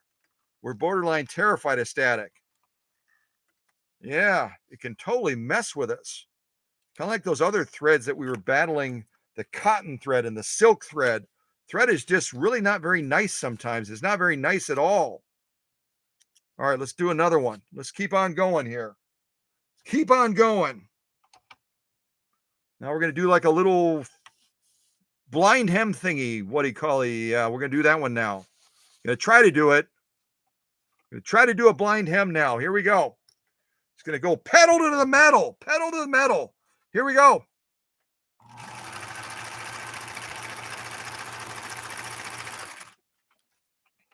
We're just going to keep going, keep going, keep going. We do the other blind hem. We're going to do all the stitches, every single one. We keep having this level of success. I might even do a buttonhole. No, I'm not. I'm not going to do a buttonhole. Are you crazy? No way. That would be like, yeah, I'm not going to do it. No, I'm not going to do a buttonhole. Not even though it's the last live stream from this workshop will I do a buttonhole. Nope. All right, let's go to the next blind hem thingy now. I'm going to turn this one more click. There we go. All right, let's see if we can keep it going. Keep it going, keep it going, keep it going, keep it going, keep it going. All right, here we go. Another blind hem. Here we go. Fingers, toes crossed. Let's go.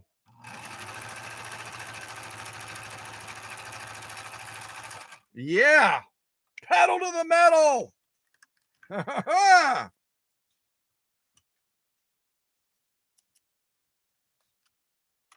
We are winning the battle on drugs, and we're winning the battle on static. Maybe. Maybe, maybe, maybe, maybe, maybe. All right, now we're going to try to do a zigzag. I should stop while I'm ahead, but I'm not. Yeah, we'll just see what happens. Now we're going to try to do a zigzag. All right, keep your fingers and toes crossed. Here we go.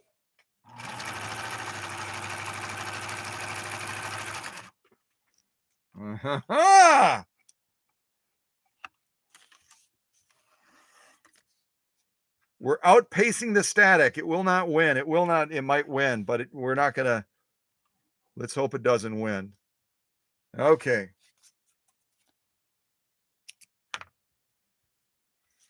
And now, last but not least, a straight stitch on this velvet, 2 layers, blah, blah, blah. Here we go. Straight stitch.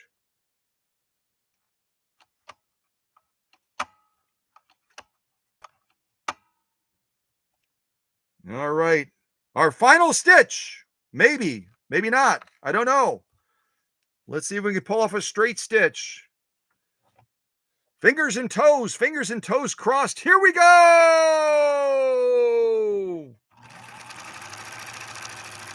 Yeah, I'm just going to buzz. I'm just going to go pedal to the metal, baby. Just going to go fast and furious. Fast and furious with no fear. No fear of static. Someone look it up. Is there, how they have different names for fears that people have?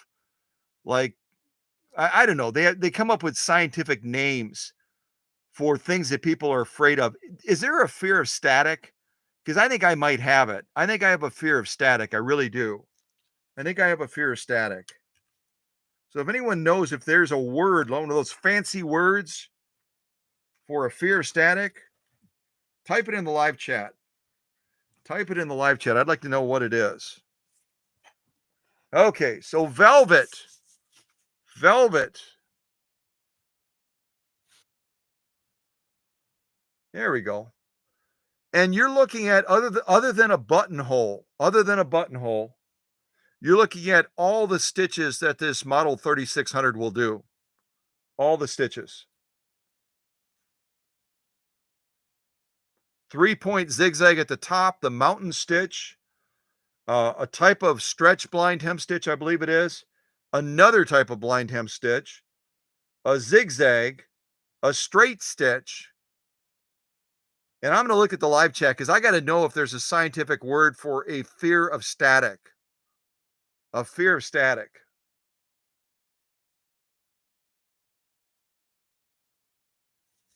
Kind of like this too.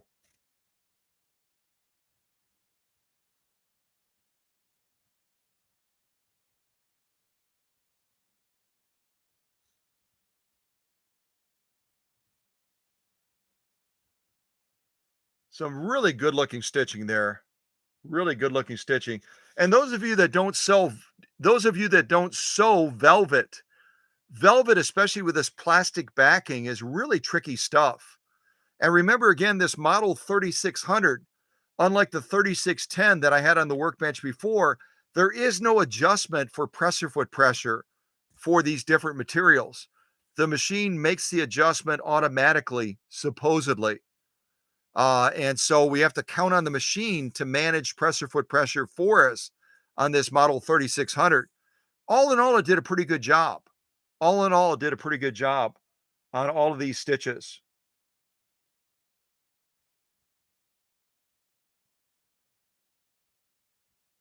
Now our lock stitch. Let's see how we did on lock stitch. Turn it over and look at the lock stitch now.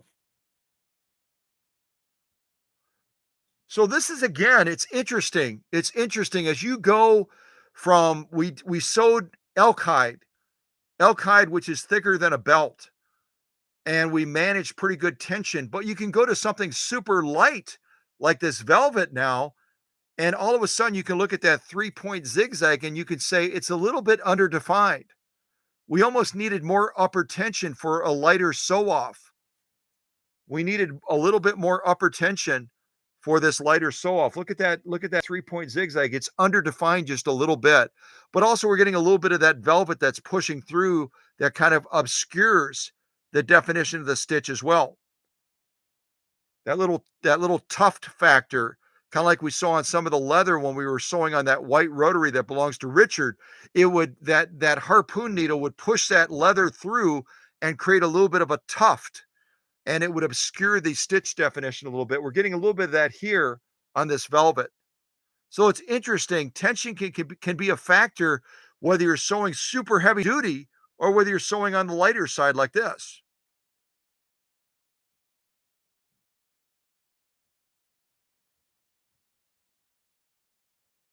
You can actually see the tuft of that velvet coming through.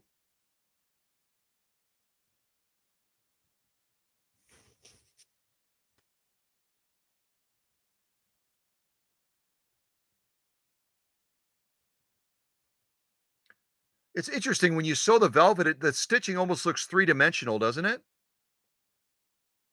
It almost looks three-dimensional.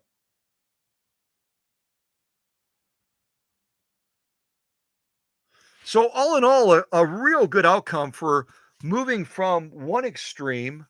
We moved from one extreme of this elk hide, and we haven't made any additional adjustments on tension. And then we jumped onto this velvet, and all in all, we got a really good outcome as far as tension balance. All in all, a good outcome.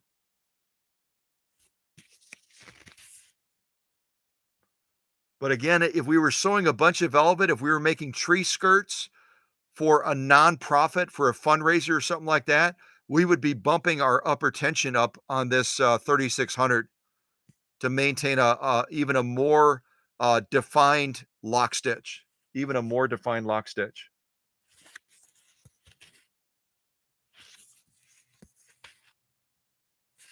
Yeah. So far, battling the static factor. We should get T-shirts that say the static factor. We did 100% cotton with a stiffener, got through all the stitches. We did this elk hide,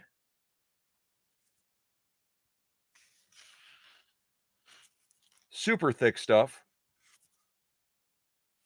And then we did this velvet on the lighter side, much on the lighter side with that real slippery. See if I can peel this back a little bit with that real slippery plastic backing on this stuff.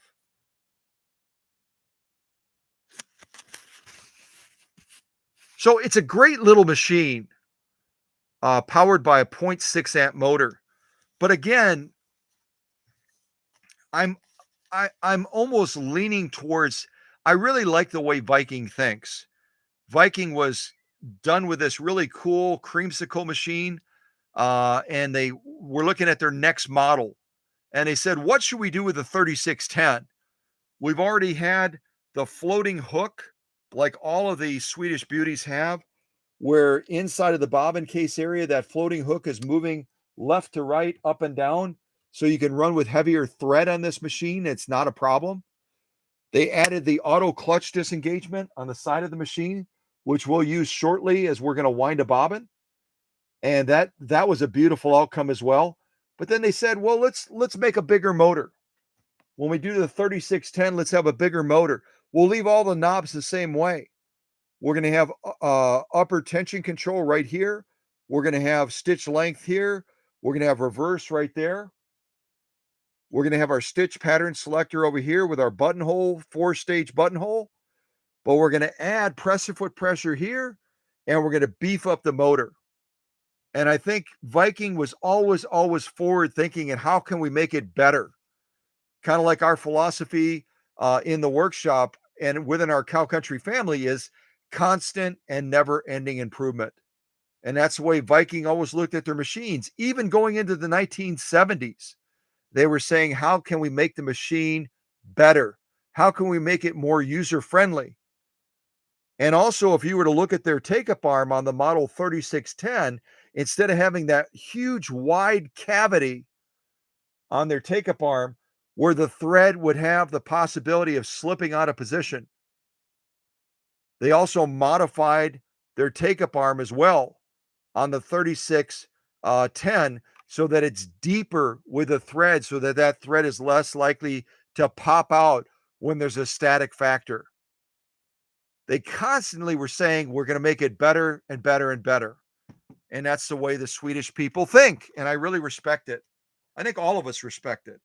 All of us respect how they constantly try to improve things.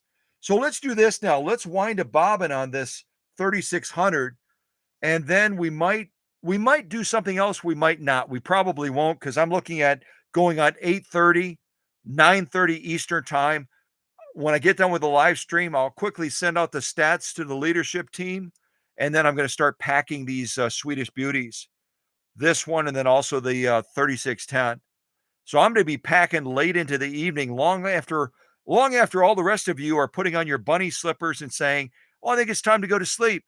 I'll be packing away. I'm going to be packing away. That's what I'm going to be doing because I'm running out of time. I got to do it. So I'm going to set these to the side and yeah, deciding now, deciding. Do I do one last sew off? Maybe for saddle grade leather. Maybe I'll do saddle grade leather and then I'll stop. I'm going to stop right there.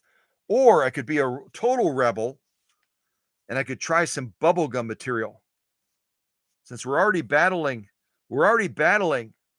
the static factor, maybe I'll just buzz down one line, just one sew off on this bubblegum material, one sew off on the saddle grade leather, and then we'll wind a bob and then we're done.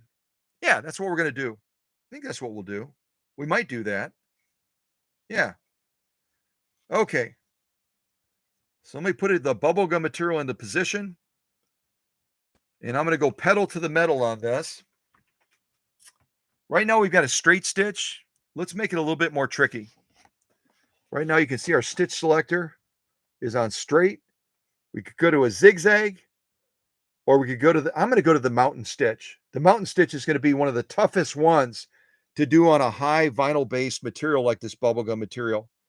So let's make it difficult. We're all about pushing the boundaries, even in the battle against static.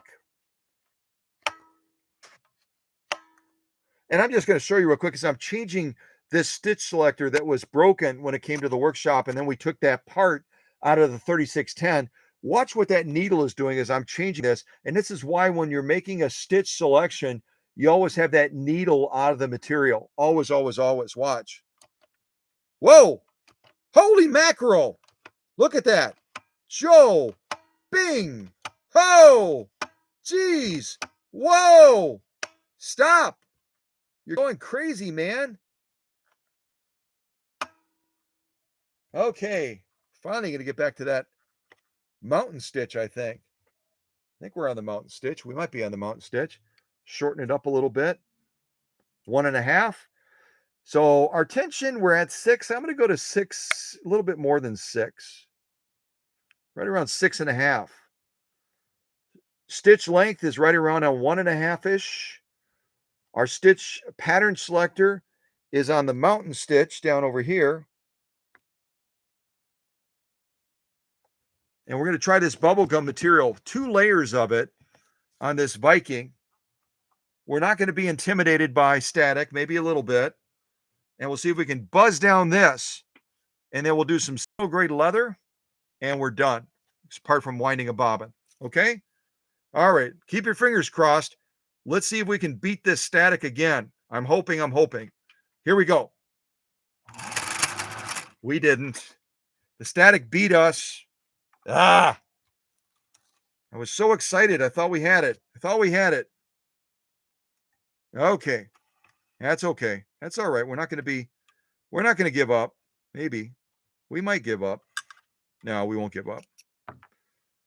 All right. So let's rethread that take up arm again. I actually pulled out the thread and everything.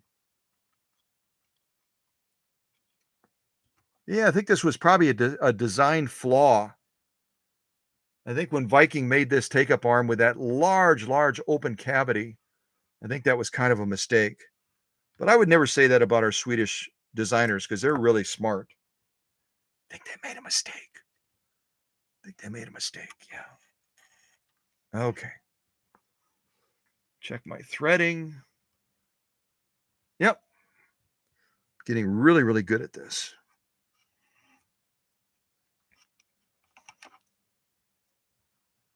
All right. Shut my light off so I can see that. Yeah, I'll leave the light on. I think I can see the needle opening.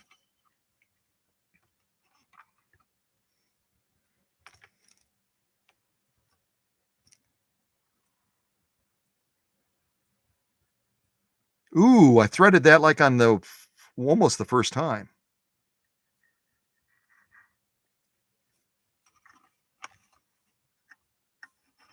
Okay, I'm going to try it again. Try it again. See if we can get through this. Should have stopped. I should have just stopped. Should have stopped on the velvet, but you know what? We'll give it a try. We'll give it a try.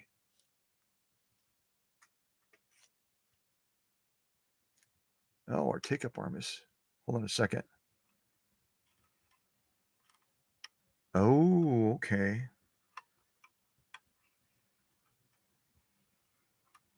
Let's see here.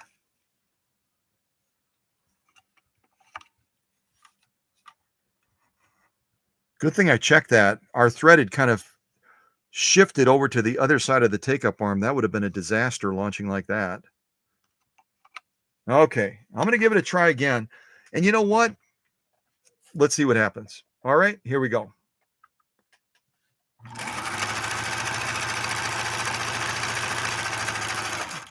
Yeah. Yeah.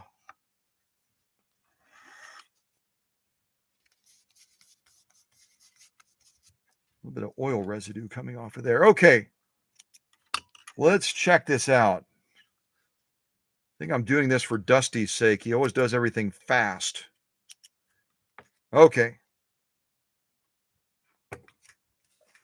2 layers of bubblegum material, high vinyl concentration, a great propensity to cause skip stitching.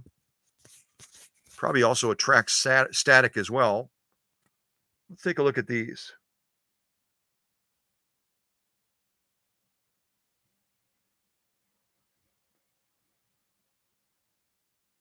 Very nice looking stitching. Very, very nice.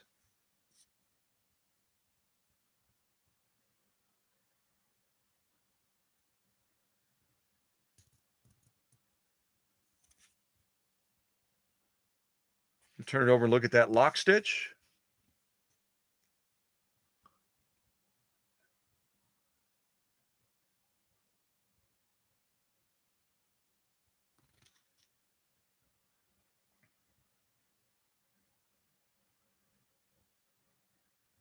And we bumped up that upper tension. We almost might have bumped it up a little bit high for this bubblegum material. You can see that lock stitch is a little bit over defined compared to that top stitch.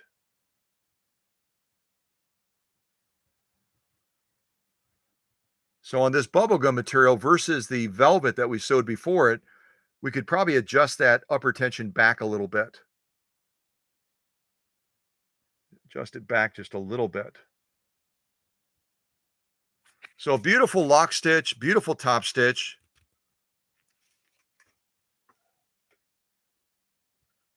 Yeah. I was going to do more leather, but I've already done leather. I've done actually thicker leather with that elk hide. I'm going to stop now. I'm going to stop now so we don't have to fight against the static factor anymore. And we're just going to wind a bobbin for fun now. All right, let me move this to the side. There goes Susie. Everyone knows Susie's notification now. Everyone knows Susie's notification.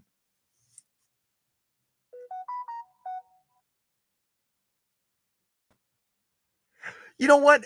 It's not a bad idea. Susie just sent a note and said, because this design has such an open channel. This has such an open channel. I'm aiming the wrong direction.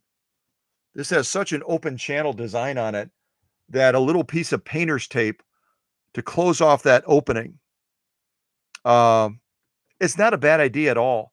And what others have done in the past is they've even super glued uh, a little piece of metal across the top of there so that when you're dealing with the static factor, which causes that thread to do weird things, possibly looking at just closing that opening completely across the top, and then you just have to manually thread through here, and then the thread can't work its way out of that channel. Um, I might suggest that to Cora, but I don't want to do anything permanent to change the machine now. Um, but I'll certainly, and after she watches this live stream and sees how beautifully the machine is sewing, and the only thing that we're running into an issue with is because this thread with the air being drier is picking up some static, and then it's popping its way out of that channel because of the design. Just sealing it off permanently might be the easiest solution. I agree with you, Susie. Painter's tape or something else. Yeah, absolutely. I think that's I'll leave that up to Cora after she watches the live stream. That might be something she wants to consider doing. But for right now, I'm going to increase the other way to overcome that factor and to get that thread pushing through there more rapidly is just to increase the sewing pace, like you've seen me doing as well.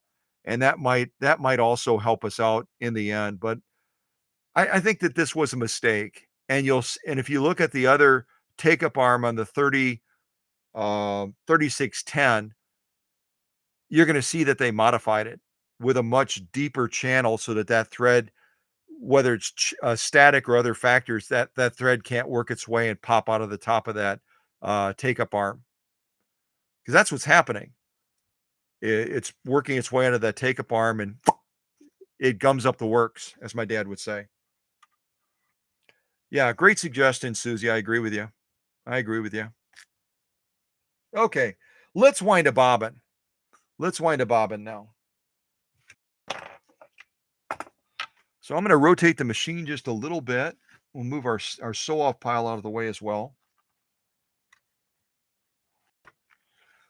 So the book suggests and actually shows when they're winding a bobbin, they're showing the machine fully threaded like this.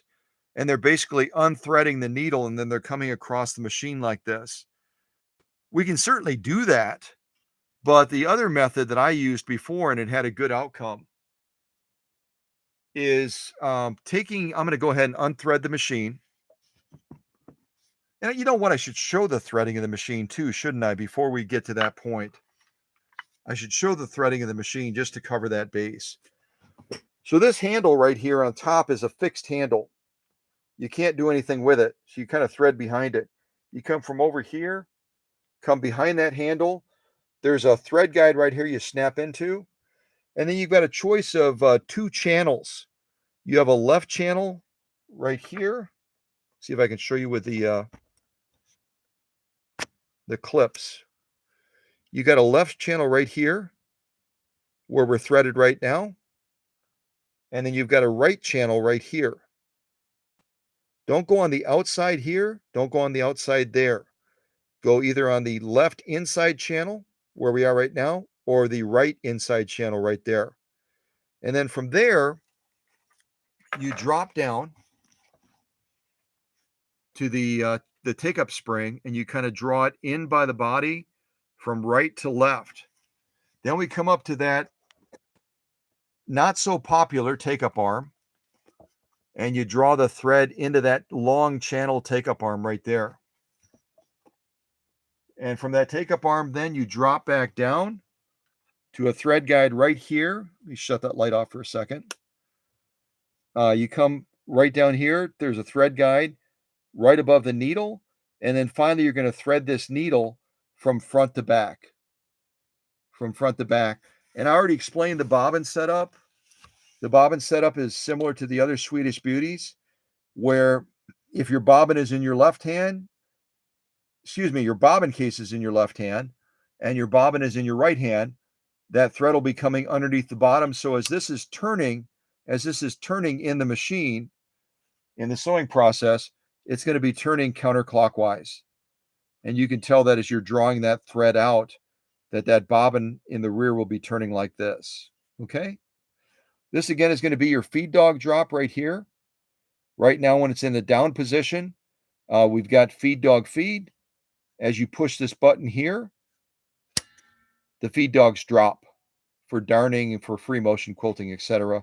Then when you want them to pop back up, you just push this again, and then they'll go ahead and pop back into position again.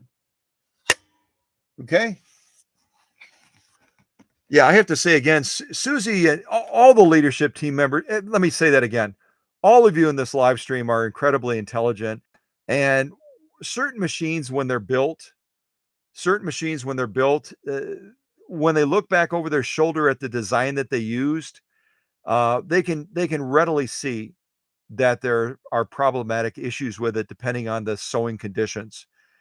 And especially as you move into the winter months, the air becomes very dry, static works its way into the thread.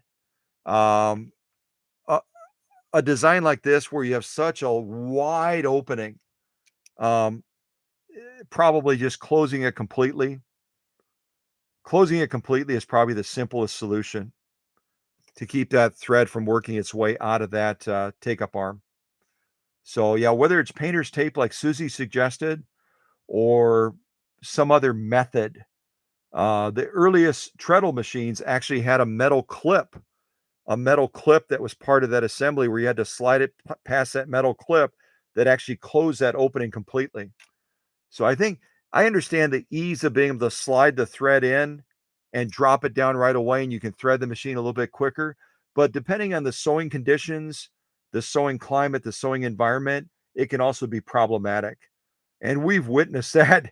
We've witnessed that now in 2 live streams with this particular model because of that wide open cavity for that thread to be slid in very quickly.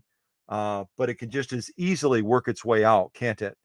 So Cora will see these videos and she'll learn from them, and she'll probably use painter's tape like Susie suggested, or another method to close out that opening on top, because it creates a little stumbling block, doesn't it? Creates a little bit of a stumbling block.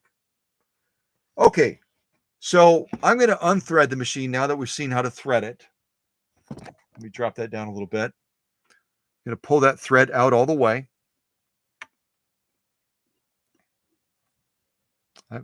My fingers are even dry as well. I should use some of that that hand stuff that Susie sent me, because even trying to grip this thread right now, look at me.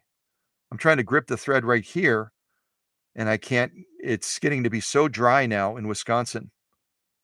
Probably in Minnesota too, I would suspect. So I've totally unthreaded the machine other than the bobbin case. Now, you know what? I'll even do that. Let me show you that as well. I'll take out the bobbin case as well. Partly so I can show you that really cool floating hook system. So it's wiggling around. It's a wonderful feature that the Swedish came up with, a jam-free raceway, so that you can run the heavier threads in here and this doesn't jam up. It's a beautiful design. They did a lot better with this than they did with that, in my opinion. Yeah. Painter's tape is sounding really good right about now. All right. So what I do, and again, it's not according to the book. The book is going to show you the machine basically totally threaded. And what I found works as well is if you come across here and you can either run it through that take-up arm, kind of just run it through there and then across the machine, or you can also run it through one of these tracks right here. So what I did right now is just to kind of make it quick and easy, I ran it through that take-up arm, and I'm coming across the front of the machine. Rotate the machine a little bit further. And then I'm going to take this arm right here on the side, and I'm going to rotate this forward like so. And this in the manual is called the adjusting screw A. This little screw on top, as you turn it clockwise or counterclockwise, depending on how your bobbin is filling, this is almost like a built-in tensioner that allows that thread to be distributed heavier to the right or to the left. I'm going to leave it the way it is right now, and we'll see how the bobbin turns out. But just know that this is your adjusting screw right here, so that you can, if you're getting a heavier concentration of that thread filling up on, say, the right side of the bobbin, you can try turning this the opposite way. I didn't experiment with this a lot, but this is the function of that adjusting screw right there. It's called screw number A like apple. Other than that, we're going to take a bobbin, if I can find one. There we go. Make sure it's got that rifling pattern on the inside so we know it's not an off-brand bobbin. And we can go ahead and slide it on. But first thing is I'll give it a couple of wraps. Not like music wrap, but give it a couple of wraps.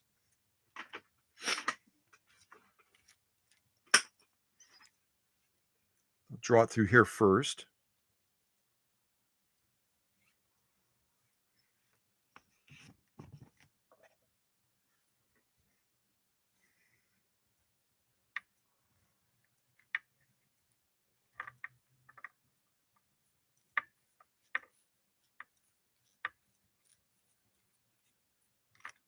And we're going to slide it on. It's got an automatic clutch disengagement.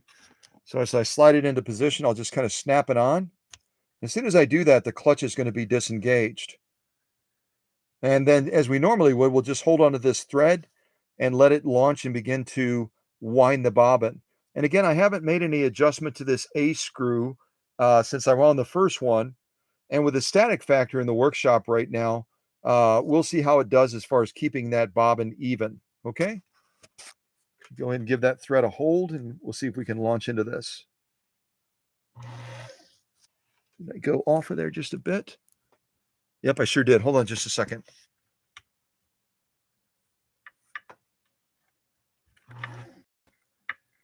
Don't get excited. We're gonna wind. Don't wait for us. Wait for us. You see how this tensioner right here, and this is where you can adjust this with that screw on top if you find that it's not distributing the thread evenly.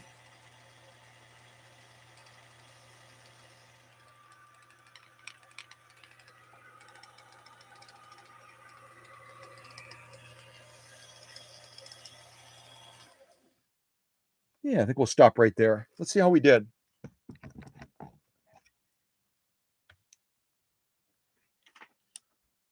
So actually, we got a really good outcome. We got a really good outcome with the current setting on that screw A. I'll just show it to you like this. It looks like all in all, it's really quite even across there. It did an excellent job. We'll turn it like this as well.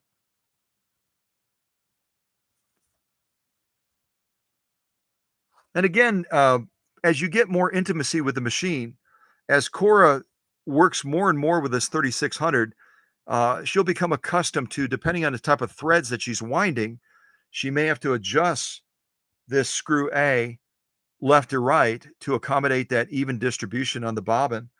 But at least with our 100% cotton or 100% polyester thread, excuse me, our 100% polyester thread, right now the setting is spot on. It's got a very good outcome. I'll see if I can get even closer to show you.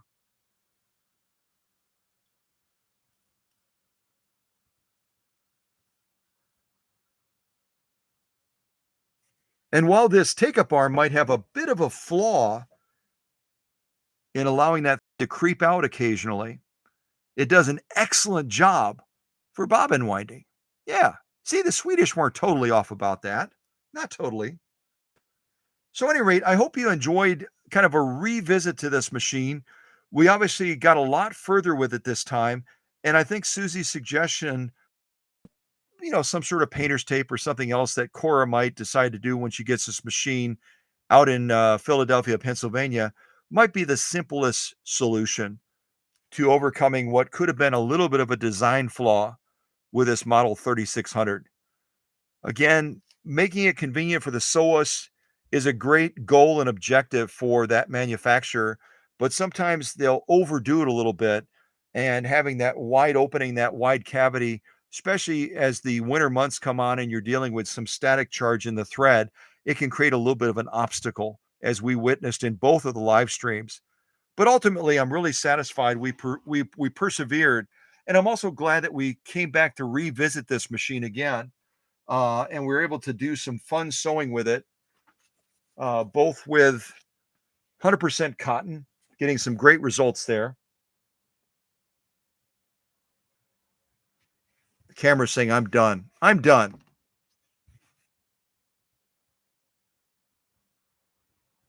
There we go. We launched into some of this bubblegum material. Initially, the machine was naughty, and then we persisted and we laid down some good stitching on this bubblegum material as well. We went through this elk hide.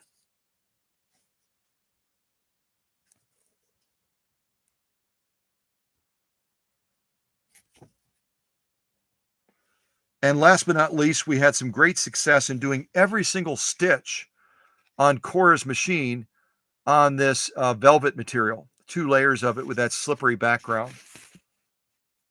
So in the world of cow country, where not everything always goes perfect, all of you have seen the challenges, the trials, the tribulations in live streams and videos. I think that we've had some great success with this Model 3600, And we've also accepted the fact that Swedish engineering is unsurpassed. The Swedish engineering that they came up with features that we enjoy so much, the jam-free raceway, the automatic clutch disengagement, the Swedish engineering and the powerful motors that we can enjoy, and certainly the ease of the features being so prominent on this machine, the Swedish still can sometimes, with good intentions, have mixed outcomes when they give us an easy thread take-up arm like that. And as the seasons come on and we're battling static in all of our homes across the country, pretty much, it can create a little bit of a hiccup for us, can't it? So I think it never hurts to have a Diet Coke within reach, a Diet Coke in reach, and maybe a little bit of painter's tape to close up that opening on top, like Susie suggested. Well, God bless you all. We won't be seeing each other for a while, probably, unless I decide to be a rebel and set up a live stream at the hotel, which I might decide to do. And if my secret guest decides to come and visit me in Oconto to walk that causeway, maybe the two of us will set up a live stream down by poolside and present that 7530 FOF to you before it goes off to Salt Lake City, Utah, where our friend in the live stream is from right now. But all said and done, machines even from the 1970s can be sweetheart machines with just a little bit of persistence, a little bit of tenacity, and a little bit of painter's tape. Brilliant suggestion on Susie's part. All right. All right. Well, God bless you guys. Take care, and we'll see each other soon, I'm sure. Take care. Bye-bye. Oh, let me put on a little bit of fun music. Bill from Minnesota said he comes back for the teaching and also the music. So let's end this with a little bit of music. Let's see here.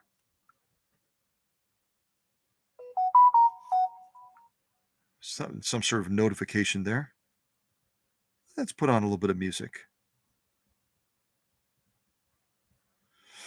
Oh, let's see. Marching, no. Dance. Let's do dance. A little bit of dance music, I think.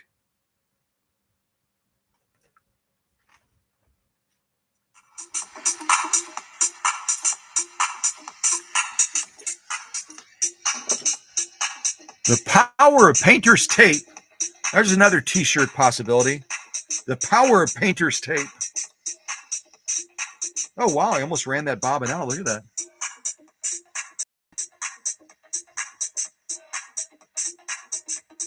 Almost ran that bobbin out.